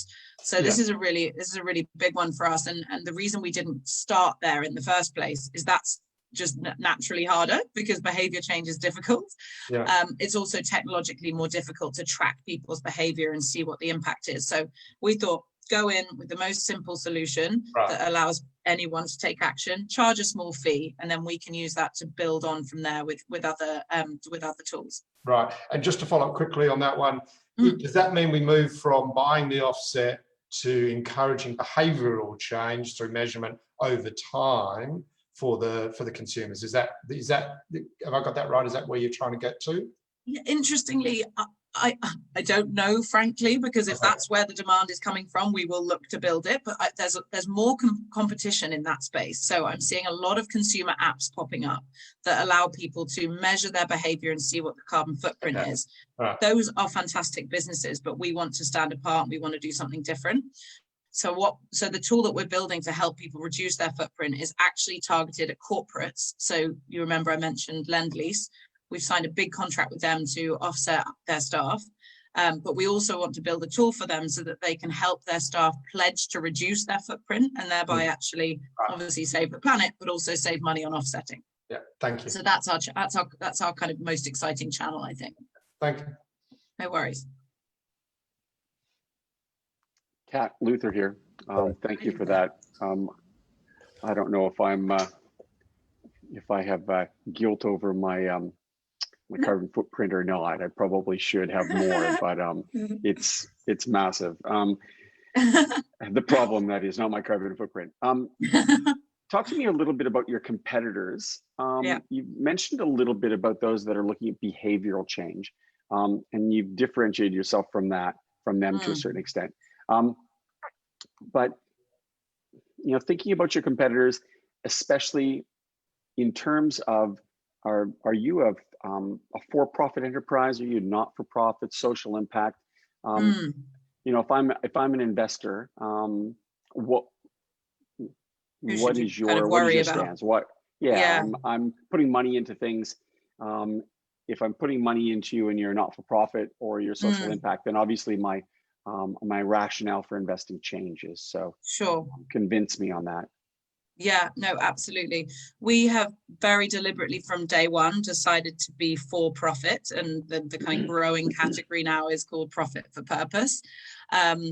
Look, we've explored whether we should have a charitable arm, but we decided that the overhead and the administrative burden of that is too high. And actually the feedback from early customers is that they're not that sensitive to price. So long as you can prove and show them transparently where their money is going and where the impact is, they're comfortable to pay a fee. So we're definitely profit for purpose. The competitor landscape is actually much more complex than what you can see on my screen, if you can see that map, because you've got the B2B, you've got the people trying to help large businesses, and then you've got direct to consumer. So this page just shows the direct to consumer equivalents to us, and it's more proving that there is demand for this, because the likes of Project Wren, Ecology in the UK are growing so quickly in the US and the UK respectively, which shows that I would say Australia is probably a little bit behind in terms of consumer action. So we're trying to ride that wave here. Yes, they're a threat because all of them are global, could be global, but we're really finding that consumers resonate with an Australian story, a kind of Australian tone of voice. So that's where we're trying to position ourselves. Now, the behavioral apps may move into offsetting, and we may move into behavioral change.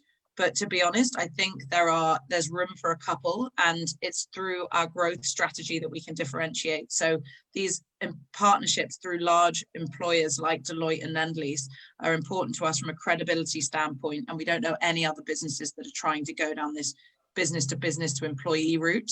It also enables us to charge additional kind of setup and kind of SaaS fees, so it becomes a lot more financially attractive. There's probably a lot more I could say, but conscious of time and really happy to take it offline and show you more about the other players in this space. Yeah, no, that's great. Thank you. You're welcome. Awesome. And Robin. Sorry, I think most of the questions that I had had sort of been answered. One thing I just wanted to explore a little bit, like this is really great, but and you know there's a need for, you know, everyone wants to concentrate on reducing their footprint. One of the things about the offsets is sometimes the lack of clarity about where that is actually being experienced, and where, how does your platform sort of, I suppose, provide that, I suppose, the proof and the demonstration, or potentially for customers, the options for where their carbon offsets go? Yeah, great question. There's kind of three parts to that. One, I think the proof, the reason I actually like offsets, so long as you choose good ones, is that they are verifiable and there is an audit trail of them. So when someone says, right, I'm giving you, $20 a month, we can literally prove with a receipt and a credit and a unique ID to show exactly where that money has gone, and that each credit equals 1 ton. So it's at least very measurable. However, to your point, they tend not to be very good at describing impact and making you feel good about it. Nobody just wants to see like a unique ID and that's it.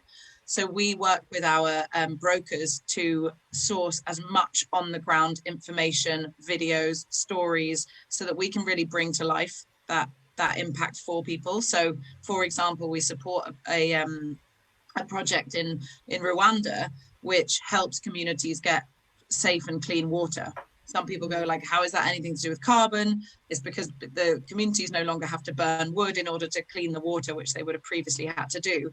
And there are so many community benefits to that, and benefits around allowing for more education and providing more money and time for these families. And that's what makes people feel good, and the stories that people want to hear. So we try and add that value through our member platform. Does it have a mix of sort of the local and remote sort of impact or offsets?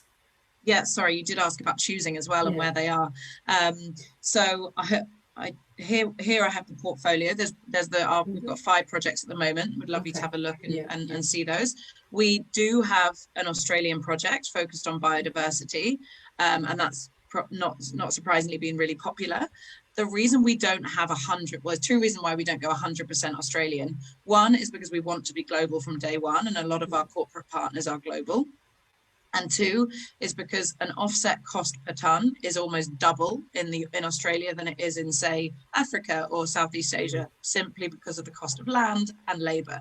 So we want to keep it an attractive price point for people so that they feel compelled to take action, but it's still the same measurable benefit. So that's why we've gone for this mixed portfolio. And if the demand from our members is that they want to choose, we're going to explore that. But at the moment, it hasn't actually been that strong. Yeah. Okay. Cool. And I'm going to cut it off there. In the interest of time, trying to get there before the 8:30, but I think we're going to go a bit over time now. Thank you all. Thank you. Thanks, Kat. And Kane, you are up. Do you want to come off mute and come on to share screen? Kane, are you actually there? Your button is there. Sorry, I take that back.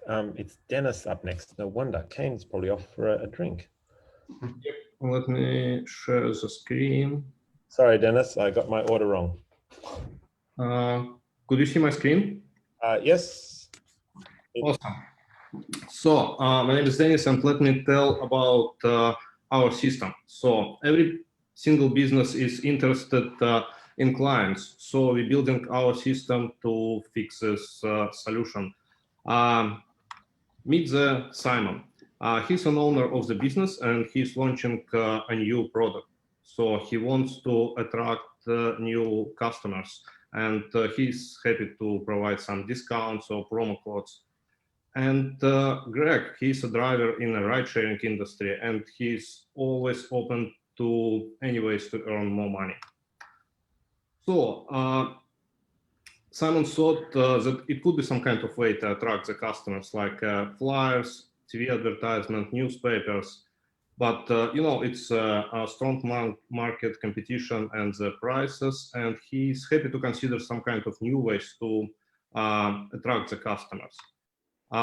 In AdPhase, we are trying to connect two industries, ride sharing and businesses who is going to attract new customers. So we deliver a system for the drivers. It's actually a DIY system, so they will be able to put a tablet on a backrest on a passenger seat, so they can monetize that space. We will deliver location-based content from the advertisers and share the revenue with drivers. We have options and variety of options of content we can deliver. We can deliver the awareness of the brand. We can drive the traffic to the website or promotional web pages. We can show customized games or quizzes about the brands, and our AI system can detect, the males, females, age groups to deliver the appropriate contents and appropriate time. We also have an option to deliver the messages directly to the phone of the customer by text messaging at appropriate time. And our system helps to bring customers in new attractive ways, and we run our trials and tested that 70% of passengers are happy to watch the advertisement during the length of the ride. And it's actually more than 60,000 drivers in Australia and around 2 million businesses, and no one is connecting them right now in the way we are doing this. We are preparing our pre-seed round very soon, and we are open to have a conversation with the advisors in that areas, and that's actually all.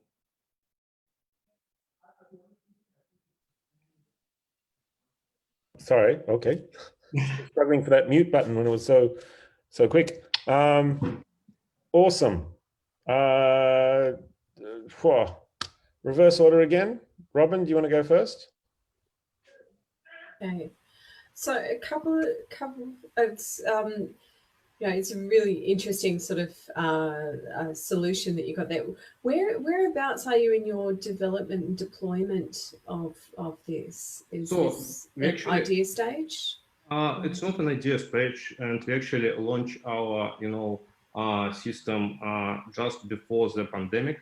But due to the situation, the ride sharing and cab industry dropped for about 8% in Sydney. So we put it on hold and invested the time to improve the system and deliver more AI-driven tools for the system. And we actually relaunch it again probably in 1 month's time. Okay. And we didn't sort of see anything much in your pitch in terms of your actual revenue models.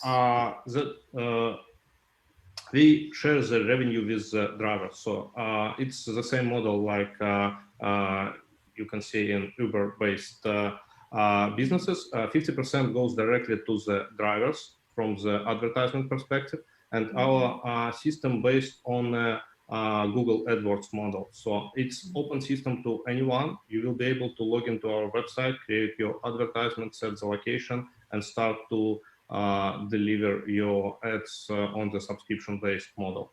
And 50% of the revenue goes directly to the driver. 50% goes to us and cover all the infrastructure costs. Okay. In interest of time, I think I should flick to one of the other judges. Luther is on. Luther? Hey, Dennis. Thanks for that. You had me at the donuts. I'm a big donut fanatic, so all those donuts were making my mouth water. I can see how if I'm in the back of a taxi cab and I'm looking for donuts, that it would work. Thinking about I'm in the taxi cab or I'm in the ride share, who owns the tablet? Who's paying for the bandwidth? How is there's an infrastructure element there that obviously is capital intensive. Yeah, that's right. And it's a DIY model like the Uber. You bring your own tablet and you pay for the traffic. Our goal is to minimize the traffic, and we use the binary protocols to minimize it. And the real bandwidth, it's not an issue because it will be covered by the revenue for the driver. Okay. And I don't know if I missed it, but size of your team, what your team does, some of the expertise in it? Yeah, right. So I personally have more than 20 years in the software development space, and I'm also running the software development agency. We are helping other companies to build the mobile application and AI-driven solutions. So I'm backed by the team, and I also have a co-founder in a management space. He has an experience of running businesses of different sizes for the last 10 years, and we are trying to bring this business here in Australia to prove the market. And actually, it's a global opportunity because we are going to launch it worldwide. Okay, thank you. Thanks, Dennis, for that. Yeah, sorry, thanks, Dennis, for that. Just a question, have you had this deployed? And I'm just really fascinated about what the passenger experience would be. And I'm just, I don't want to be rude, but it might be a bit confronting to have a screen in your face and possibly with a camera on. So I wondered whether that was something that had you got any sort of market feedback on that? Yeah, so we had a trial for 2 weeks in Sydney, and it was 5 cars driving around with the tablets, and we had actually 0 questions from the passengers, and 70% of the passengers looking to the advertisement and content during the drive. We showed not only advertisement itself, but also some kind of meaningful content like news plus weather forecast, and it's valuable content for the passengers. Yeah, okay. Well, that's good. I can understand it when it's sort of interspersed with some other information and all that. So that's helpful. I think that answers. Yeah, that was the main question really, which was have you got beyond the 2 weeks in Sydney? Have you got other data from other places as well, or is that the one trial that you've done? You mentioned some other people doing it overseas. We actually got 2 interesting clients, one from retail and one from the commercial renting space, and they were interested to place the advertisement in the system immediately. Okay. All right. Thanks. Okay. Thank you, Dennis. Thank you. And right. TikTok. Now we can go to Kane. So Kane, I think if you share screen, that might override Dennis, or? Yep. Kane, are you there? Kane is still not there. Okay, that's a bit of a worry. Kane. Yes. Excellent. You've come off mute. Are you good to go? Can you? Yes.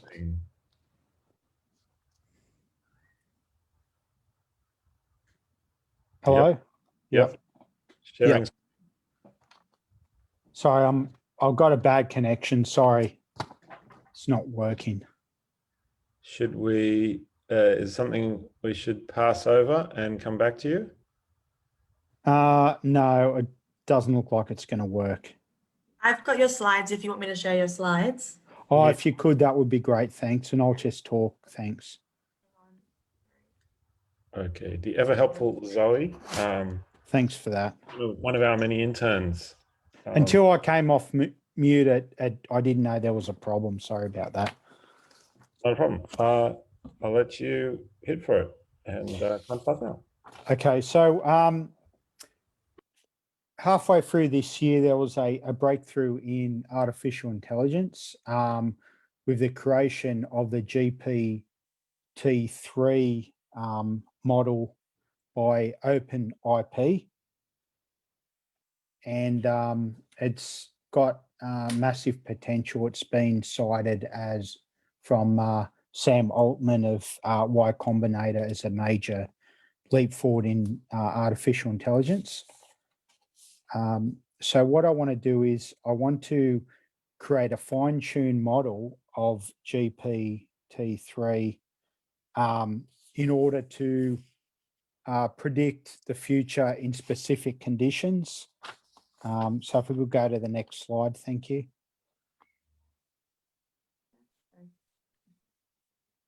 So that's our goal. And on to the next one, please. Thank you. So basically, the problem is spotting arbitrage opportunities that a human analyst, human developed algorithms and other AI developed algorithms currently can't find. So that's what we're trying to solve. I'll just go to the next one. Thank you. So our solution is a fine-tuned GPT-3 model, artificial intelligence. So what's happened is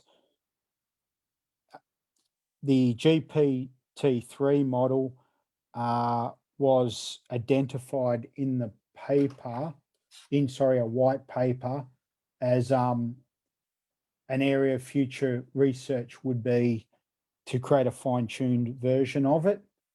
So the situation at the moment is it's a task agnostic. So it doesn't do a specific task, yet it outperforms the models that do and the types of IA that do specific, like are specifically designed for certain tasks, which is amazing.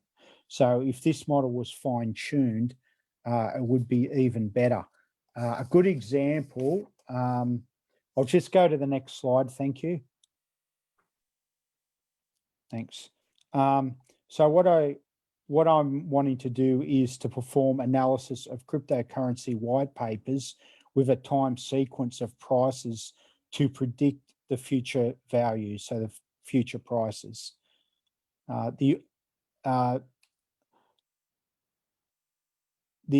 want to create an organization designed, we have to improve people's rate of learning as well that are employees in the organization.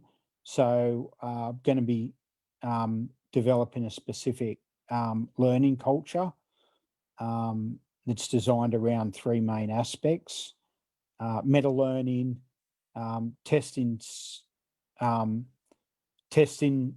a whole lot of IA models, and overlearn. So we try to get the employees up to a level far beyond the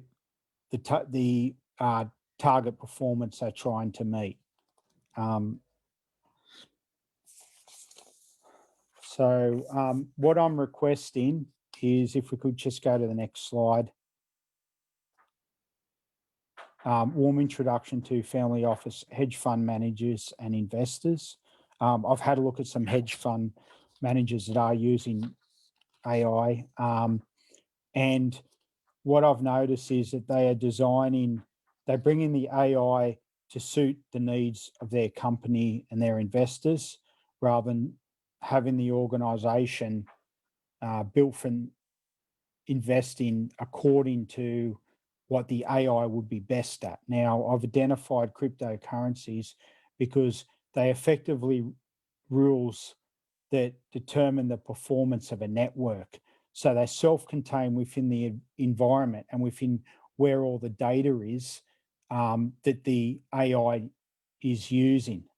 So I'm suggesting that AI is not as good at predicting conventional forms of investment or traditional forms of investment, because it has a culture outside the internet. For example, stock markets were invented 500 years ago. So there's a lot of variables there that are outside of that internet space, which the artificial intelligence will be using in its calculations. In 2 minutes. Okay, so basically I could go on for a long time about this. There's a whole lot of papers.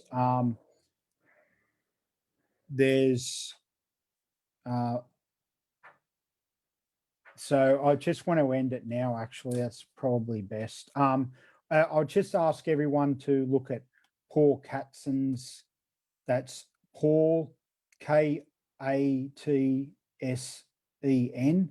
and he's created a spreadsheet function that is similar to what I want to do.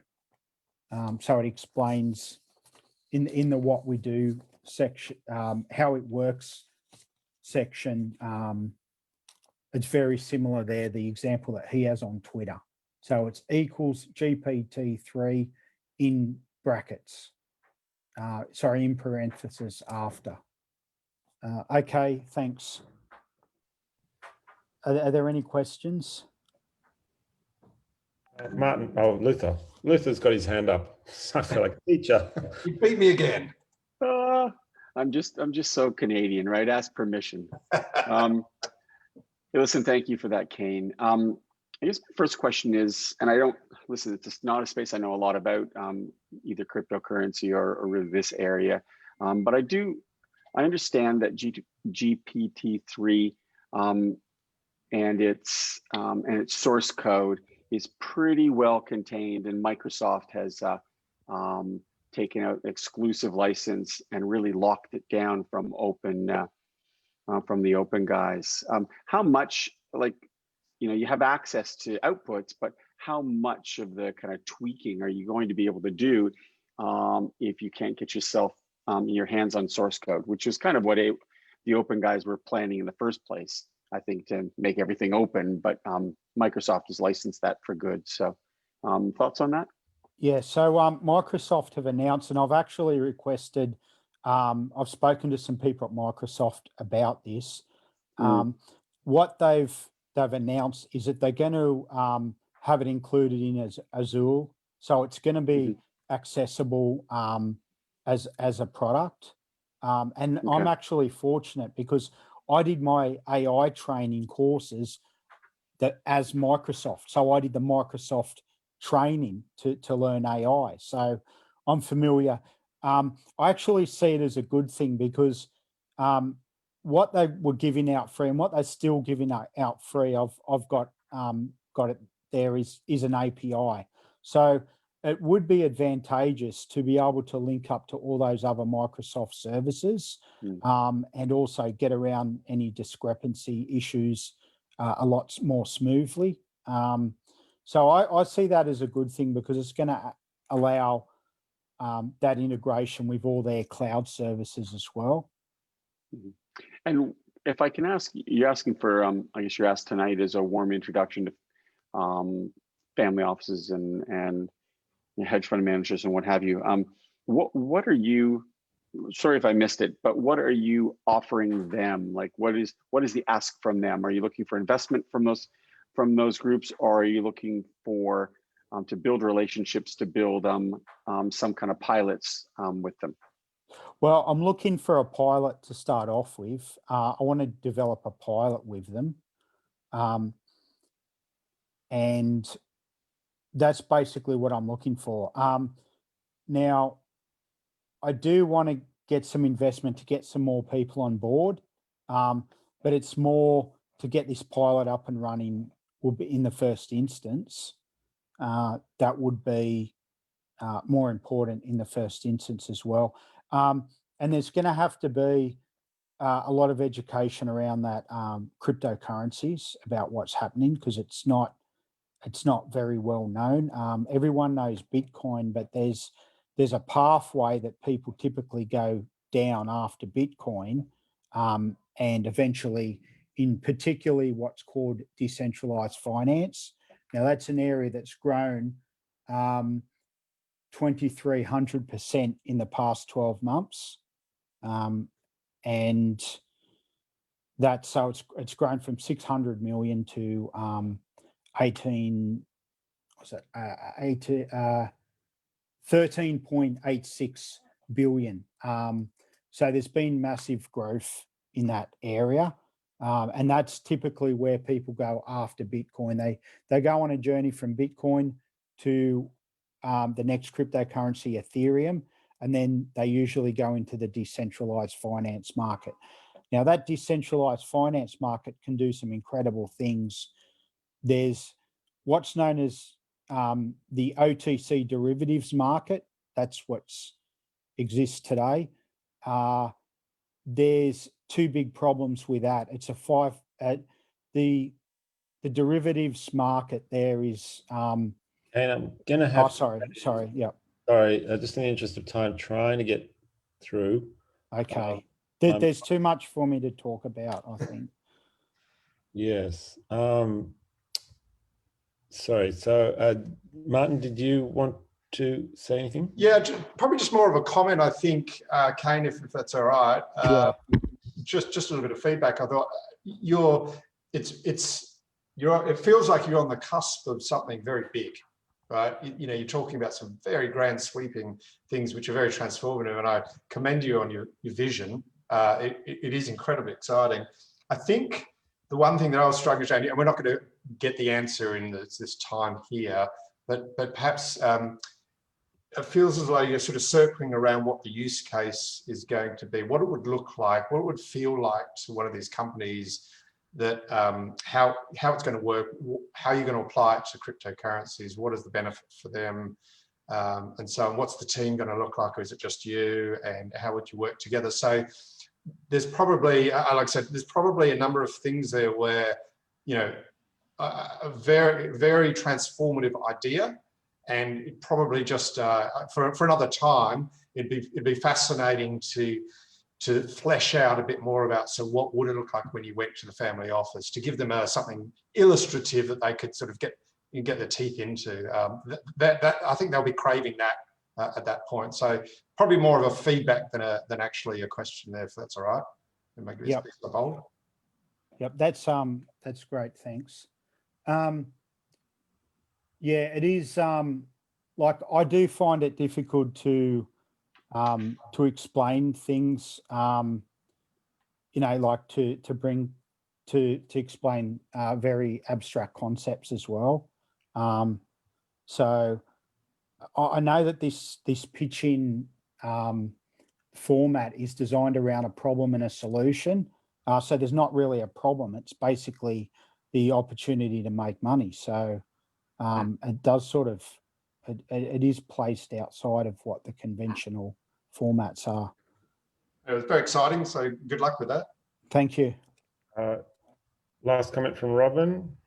Yeah, I mean, I suppose similar to Martin, it's what it sort of needs to come through in the pitch, or it wasn't really clear to me what you actually had that was an offering, or where was there actually some sort of business or something, exactly where your idea was going to something that would actually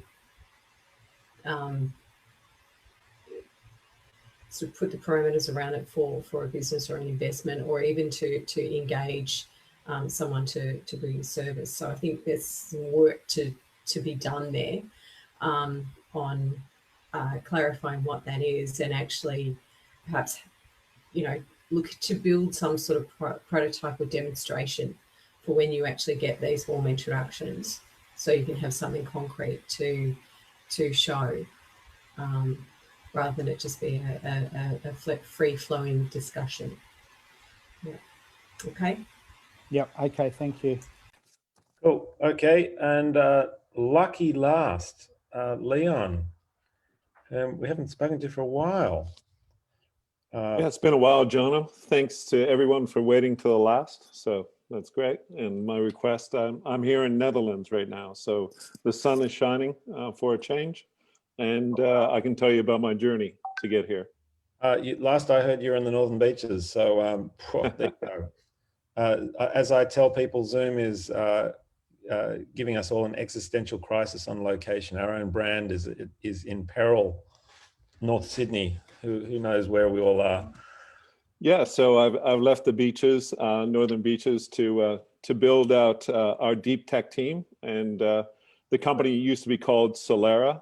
We didn't have a global name footprint for that, so we recently rebranded. Cut in. I won't give you extra time. We'll have to start.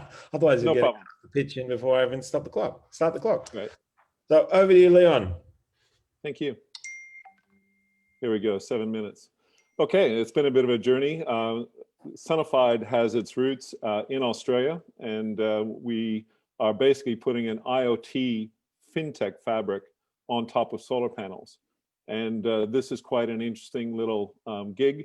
We fundamentally changed the investment opportunity in utility grade solar, and we want that to trickle down to community solar, and then eventually commercial, industrial, and residential solar. It's a hardware play, so we actually put our own chipset on a solar panel at the solar panel level. And if you think about these very large scale solar parks, like the image behind me, this is a gigawatt solar park where from horizon to horizon to horizon, there's solar panels. And the only real way to deal with that in an efficient fashion is to use machine learning and of course AI.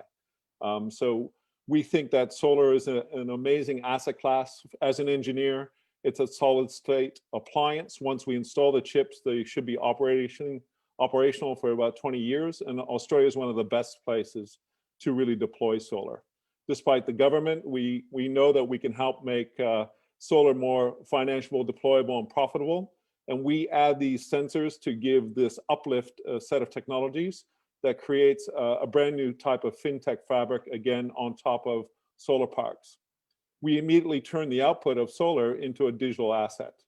Now we are solving problems. We've gone from a university lab at Flinders University in South Australia to finding money and some of our initial designs in Sydney. And we've now set up a deep tech team in Toronto, Waterloo, because of some of the problems with the AA bill. So I was quite passionate that we want to be able to build code, and our fintech system needs to be clear without the government backdoor problems. So we've gone to Canada to build up our solution. This Unity chip really solves these 4 problems that we've identified: the lack of energy provenance, the trust about what is going into the grid, behind the meter losses. There's still just smart meters that provide the billing feed on solar parks, but you really do not know what's happening behind the meter. Again, there's some poor data quality because you're only really dealing with summary data. And this all leaves some of the financing of solar parks very difficult. And we want to be able to solve some of those problems with the provenance of the solar electrons, panel level monitoring that no one has ever been doing before. This high granular data that's just very trusted. We put it into a blockchain data structure. And then these property rights and fintech properties really can be recombined and unbundled and rebundled for crowdfunding and providing liquidity points. So this chipset provides 4 new value frames to help scale solar. The proof of origin really helps on the initial carbon credit offtakes and proving the solar energy. Then we provide this operational efficiency and management around the high granular data and panel level monitoring. And then as we get through the crowdfunding and other ways to monetize the solar parks, we put together a package now to make this happen. So in Australia, we're now in scale-up mode, deploying these Unity chips on our own parks. So we are dog fooding. We're building out 27 5-megawatt solar parks over the next 3 years in Australia. This helps us explain the utility of the chipset, and also helps us expand our market reach and showcase the liquidity and financialization that we can deploy using this IoT data set. Eventually, after about 1 or 2 years of operating on the solar park, we will tokenize the solar park and allow crowd participation, so the local community can invest and own part of the solar infrastructure. And the data sets will be used to create solar futures and contracts for difference. So on top of any physical solar plant, there's also a derivatives marketplace of digital assets and derivative finance. And our data set is really important for allowing that dispatchability of solar. Again, we're focused on deploying first at utility grade solar. We need to get our unit volume going to tackle this kind of pricing on the chipset. Then community solar with virtual power plants. And Australia is one of the best places in the world to deploy this type of model. And then as we get into product bundles with different OEMs, we will do commercial, industrial, and residential solar. We're rolling out in Australia first. We have some projects in Africa. Now that Biden looks to win, we will have a North American footprint that will start. And I'm here in Netherlands dealing with a green bond provider that want to provide this mechanism to trust the asset that is backing the green bond. So again, to review, we're providing this utility on 4 value frames at once. No one in the industry is doing what we're doing all together. And this is really, 2020 has been of a journey, to be able to push into pre-production and now into production during COVID. It's really been a challenge, but we are now running through our footprint. Just to tackle and go down through to our ask, our team is backed by industry professionals. It's really a convergence of different technologies and methods and financial assets being derived off of this technical asset. And we've got a team that's now global, and we're rolling out this request for bridge funding. We're looking for $3.5 million US with a good coupon, and then equity funding for the R&D company in Toronto Waterloo. And we're looking at introductions for VCs that have an appetite, impact funds, and family offices that want to be invested in this asset class. We've got a way to give new liquidity and provide this financial future that is sonified. Thank you.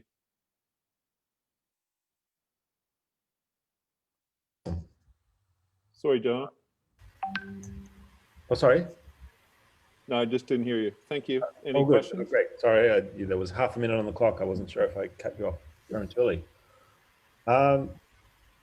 Right. To wrap it up, I don't know. I'll just go across as I see your headshots, Robin, Martin, and Luther. So, Robin. Okay. You've got a hardware component with your product there. Have you got any patents or IP registered around that? I've been working with the inventor. This is in fact a derivative of some of my life's work around embedded systems to do with SIM cards and sensors. So I've been dealing with the UK inventor. He's got patents in 35 countries. We are now got a roll-up plan to acquire that whole patent estate. And then we're deriving our own IP on top of that. And also there's some trade secret elements by building our IP and our own hardware that we're protecting our roadmap and building a moat to really enter the market. Thanks, Robin. That's cool. Okay, can I go next? Sorry, busting last two questions. Thanks.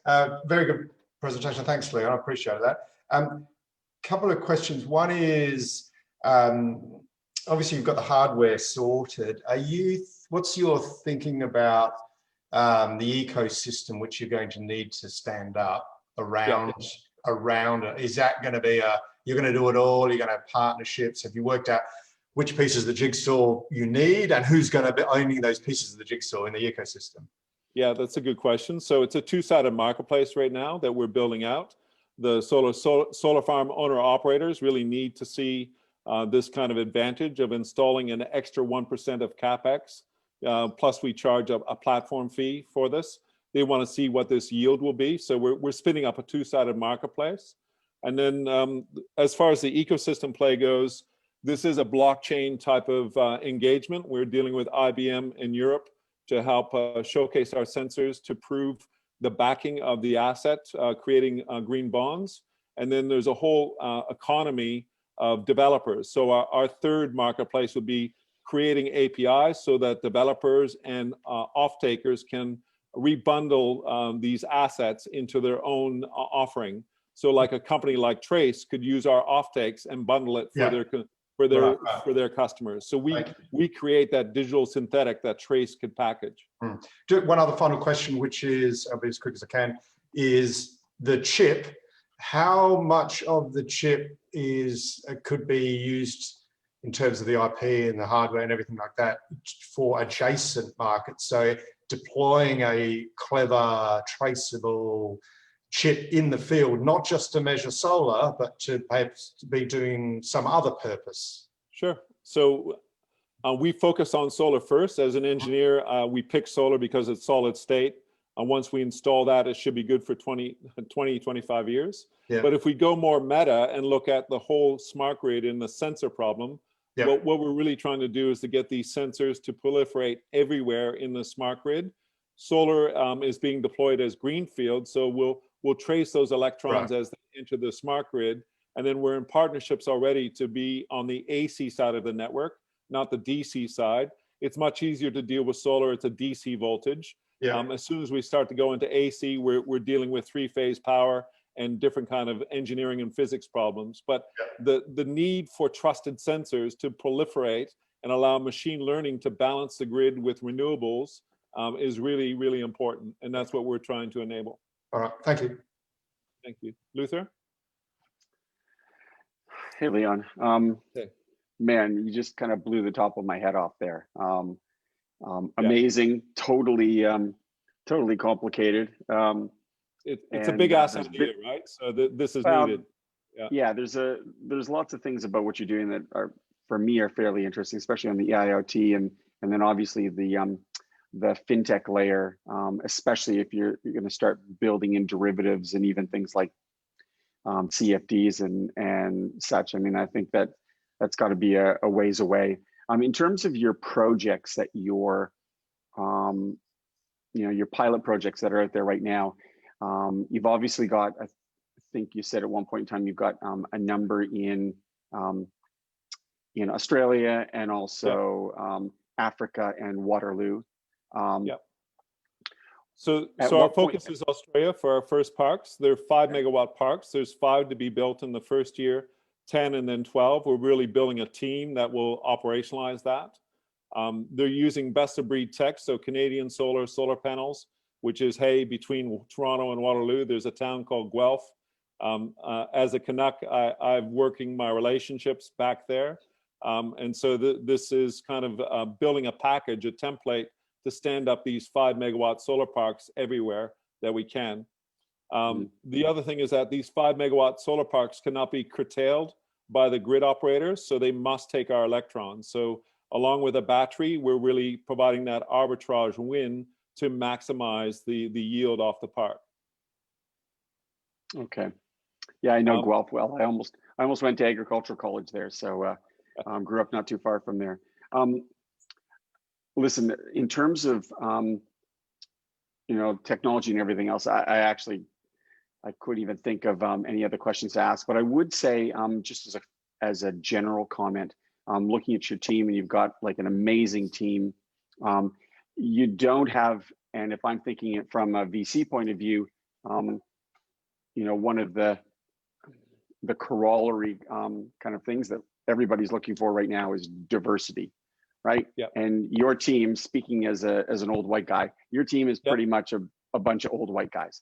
Exactly, and we need to partner and find our channel methods to do that. We need to bring in the softer skill sets. We are a bunch of tech boffins that have found our way to passionately put this together. But we are building a team that will complement this kind of diversity and need. We are really mature enough to understand that we do have some weaknesses that way.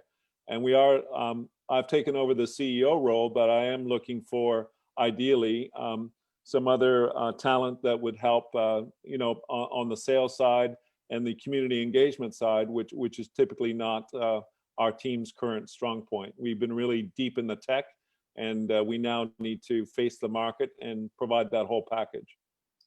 And in terms of your investment journey so far, completely bootstrapped, or have you brought in angel investment, any VCs? So no VCs yet, because it's hardware. It's very hard to get a VC that will suffer that challenge. So it's been private money.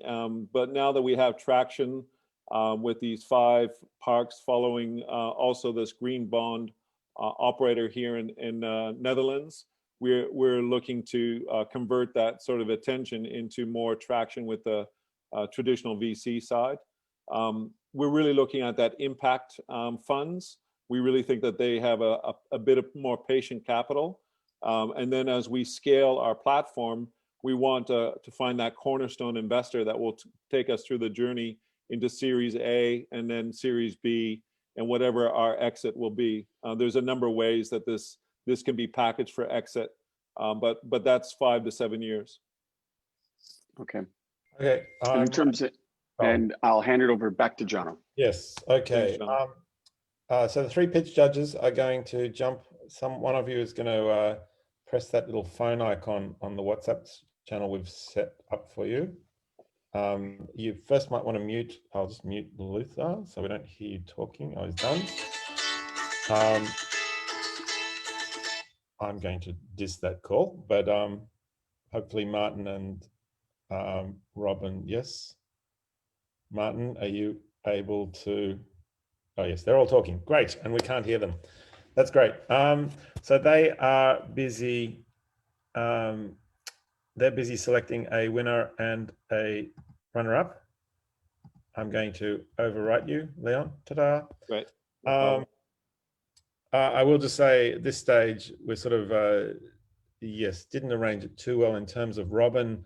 Often at this judge pausing stage, it represents Griffith Hack. So some of you have IP, patent specifically, but also could be trademark or even copyright issues. And the North Sydney Innovation Network went pre-COVID and hopefully post-COVID is happily sponsored by Griffith Hack in terms of they put on the space and the drinks and nibblies. Some of you might have been to their location before.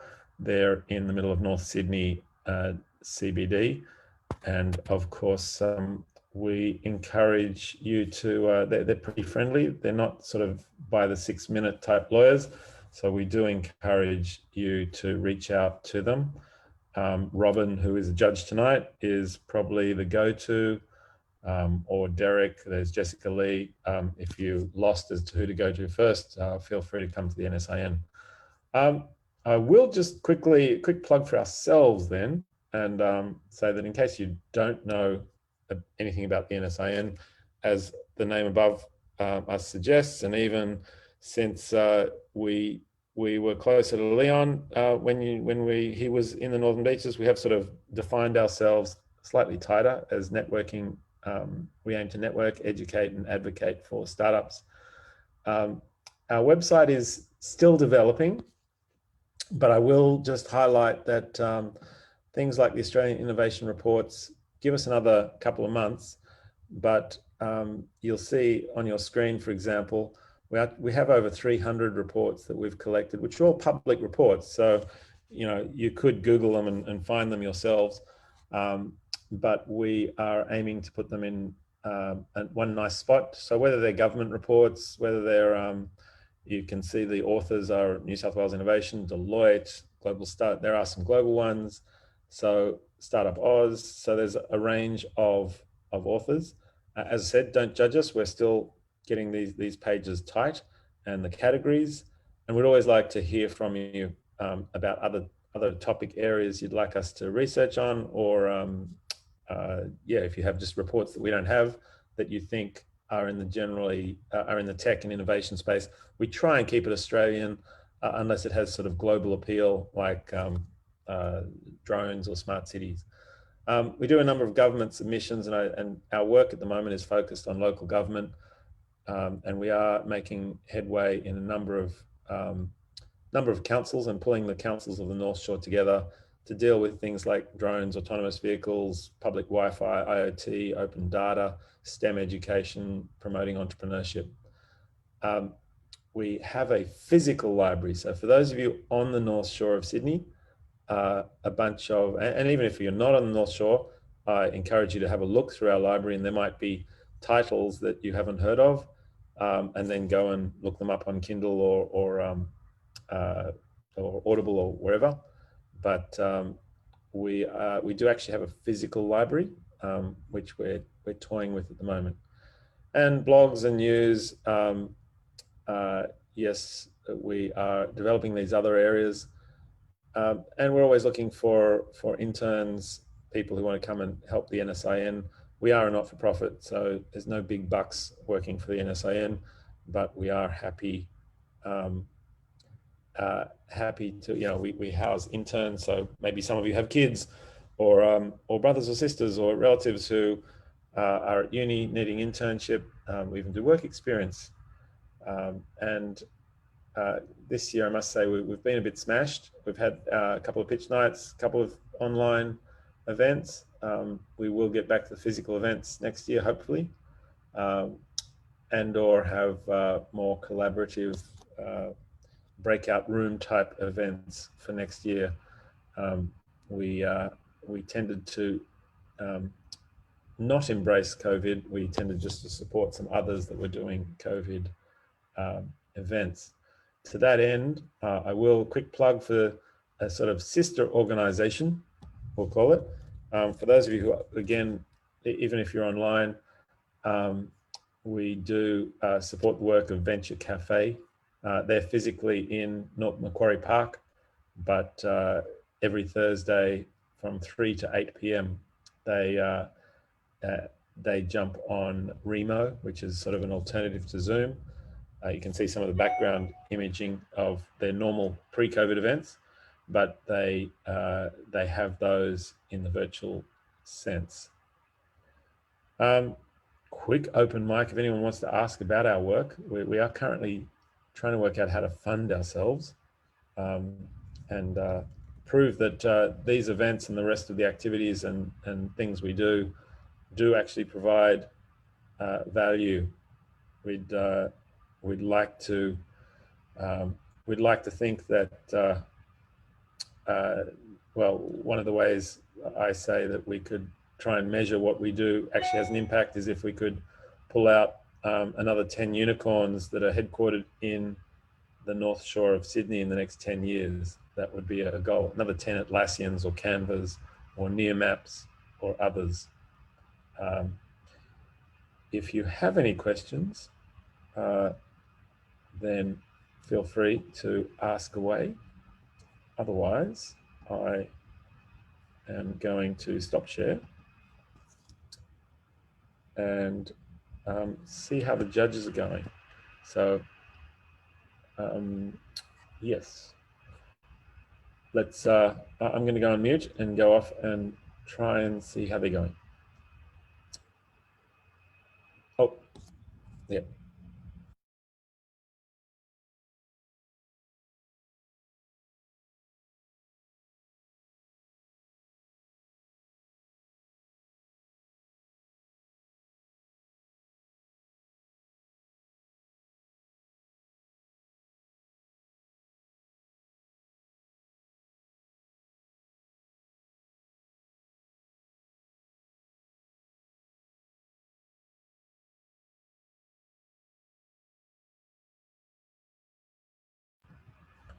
They are still buried in chat.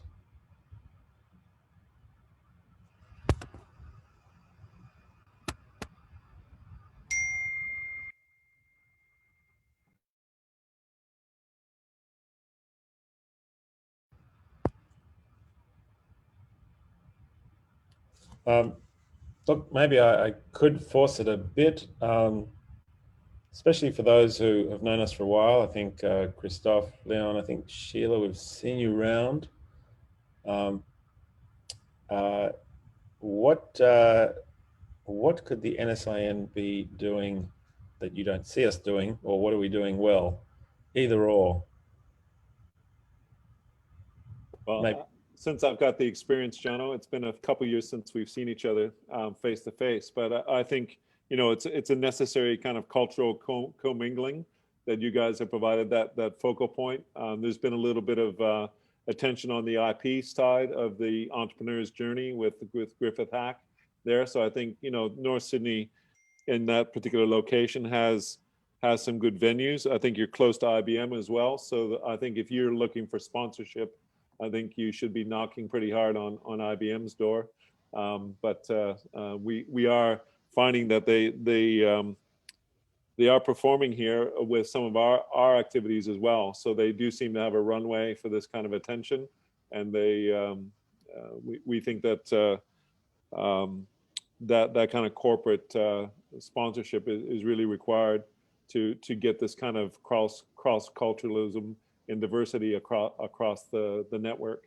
The journey for entrepreneurs is really different for everyone. So I think just providing that resource and touch point and referrals, you've always been able to give me a referral when I ask. So I think it's important to have that kind of resource somewhere. Yeah, and that's, we actually had an awesome, if any of you have the budget or connections, 180 Degrees Consulting is a student group that it operates globally. There's chapters at most, I'll say, innovation-rich universities. So Macquarie, Sydney, and New South in Sydney all have chapters. They did a funding gig for us. So basically management consulting, they're sort of graduating business students. it's a long way to say I was actually highly impressed given the youth and inexperience of the students. They came out, you know, it was getting to be certainly entry-level McKinsey, you know, AT Kearney, BCG type reporting. And essentially they found what you just said, Leon, is one of our strengths is our network, and to use that as mentors. So, you know, for example, a Luther who's been around blue chili traps and you know, would have been on an investment committee that would have seen tens of investments. Would our network, you know, pay $50 to spend an hour on Zoom, or let's say $100 to spend an hour one-on-one with Luther? Would be interesting to test that market. I know it's slightly off the charts for you know, he might not have a certain expertise in some areas. Looking at you, Sheila, for example, he might not be good at art sponsorship, but if it was a highly tech startup, would you spend $100 to get a 1 hour session with Luther? Anyone? Yeah, I mean, maybe, well, it's probably not, you know, relevant to me, but I have paid for events and mentoring.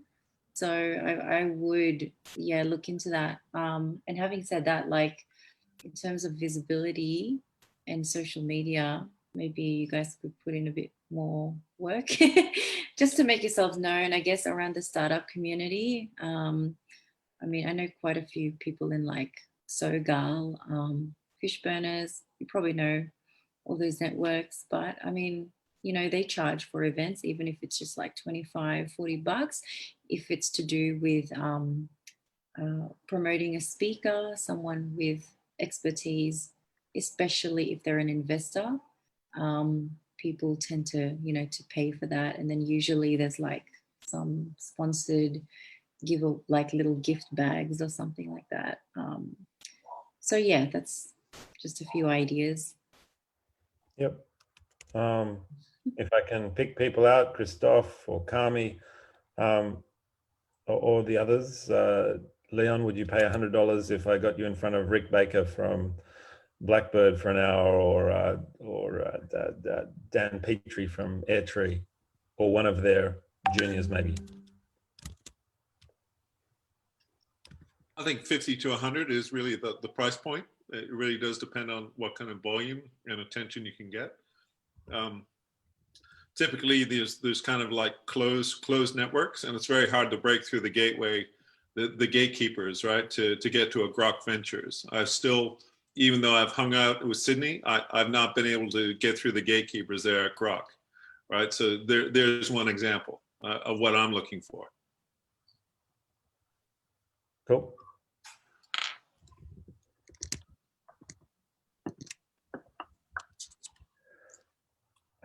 Just as an aside, Mathieu here. So, what you just mentioned, the model you're talking about seems a bit like Slingshot practice. I don't know if you've seen don't know if you know Slingshot, probably. Yeah. Craig just launched the practice website where they have their network. You can connect with the network for a fee, and I think that's a bit like what you're thinking about. So maybe that's something interesting for you as well. Yeah. It's advocacy doesn't pay very well when you're yes, people love the free ride, but it might not be. The networks are accessible via a number of programs, as you've just highlighted.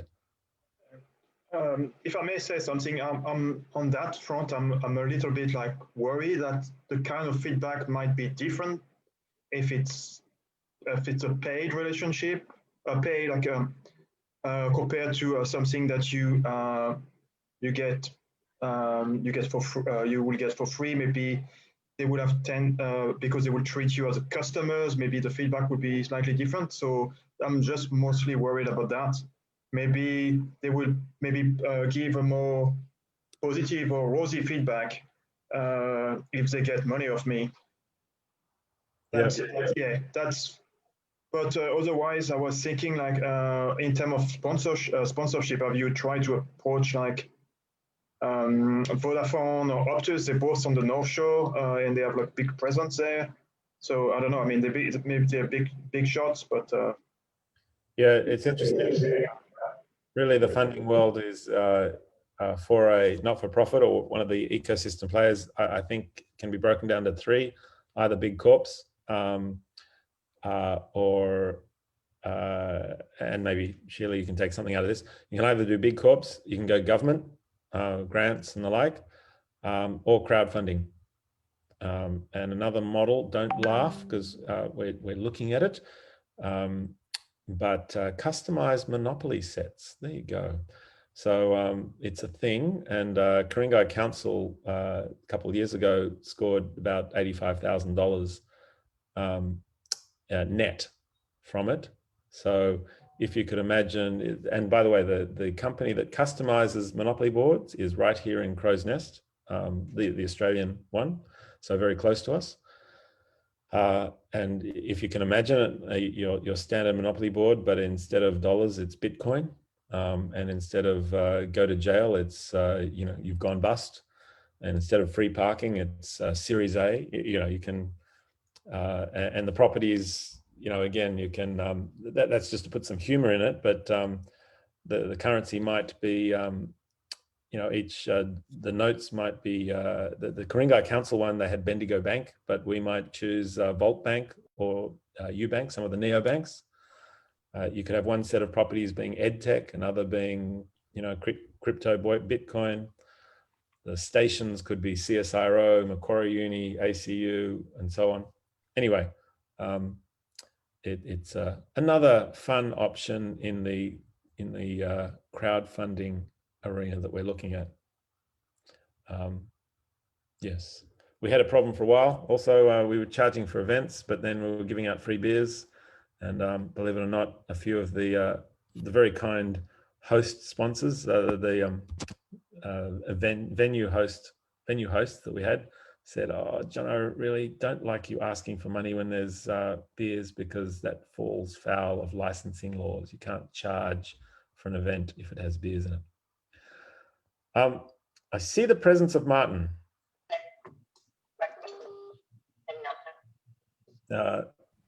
So anyway, to wrap that little section off, thank you for those bits of insight. Always looking for ways to improve our work and make it more sustainable, financially sustainable. Do we have a spokesperson from the judges? That's something I didn't. Martin, can I give you the honor? Luther, have you been a Oh, Luther is going to be the spokesperson. You've decided.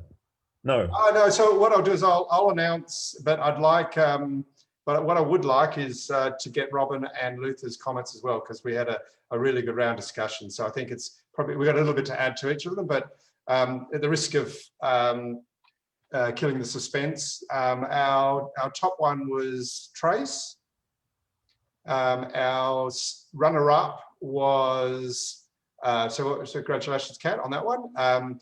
The runner-up was Hearing Power, and we wanted to give an honourable mention to the Sonified with that impressive thing as well, impressive presentation.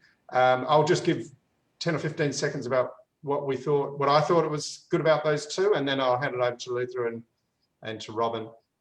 So Trace, I think, did a great job of presenting a team that was already had a good product and proposition. The team looked strong, a lot of experience, and had clearly understood they were in a crowded field where had worked out how they were going to differentiate from the others and go to market with that. So that was mine. And then on Hearing Power, they're onto something with a really good product. And the question is, who would you spend some time with to help? It would be to help Hearing Power just to round out the rest of the capabilities of the team, because they're just sitting on a really good product there. Anyway, that's my comments. Over to Robin, maybe. Ladies first. Thank you.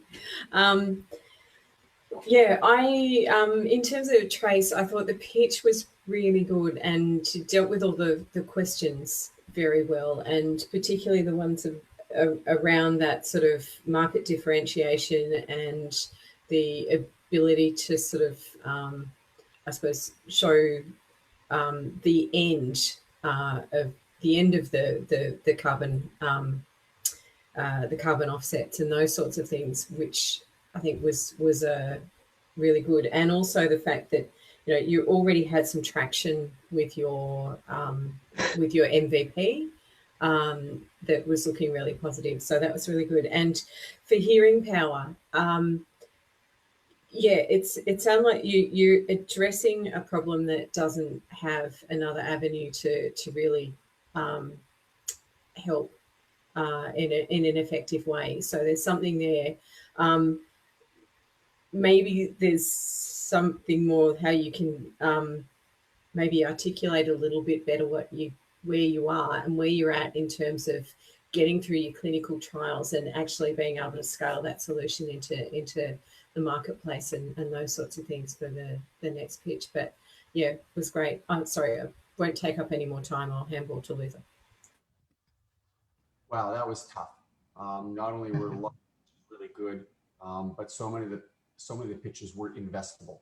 And I suppose as we talked about it, one of the things that we debated back and forth was not just, are you investable? Do we think you're the right team to take this to market?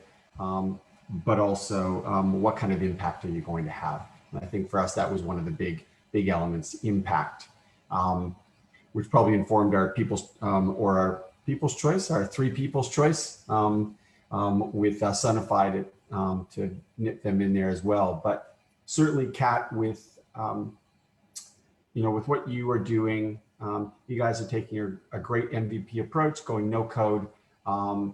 You've got a strong team, and it seems to me, because I've seen a bit in the market, and it is a very crowded market, that you're taking a really interesting commercializing approach, and you have not gone down the rabbit hole of deciding that you're a not-for-profit. So your focus on commerciality and everything else, my hat's off to you, and I think we all agreed on that. And it's a really important problem. And certainly, Matthew, in for hearing power, yeah, it's both Robin and Martin said, you're picking a space and you're solving it in a way that makes sense. There's lots of different ways you could look at it, but you're providing people with actionable relief right off the bat. And yeah, I can see lots of partnerships and lots of the work you do with the British hearing people and Hearing Australia and whatever else. I think you're also making a real impact with people that often are people just ignore. So well done to all of to both of you, and well done to the whole group. There's lots of use that I just kind of went, oh, like that. I felt like a kid at an ice cream counter, saying I wanted 5 scoops of ice cream, not just 2.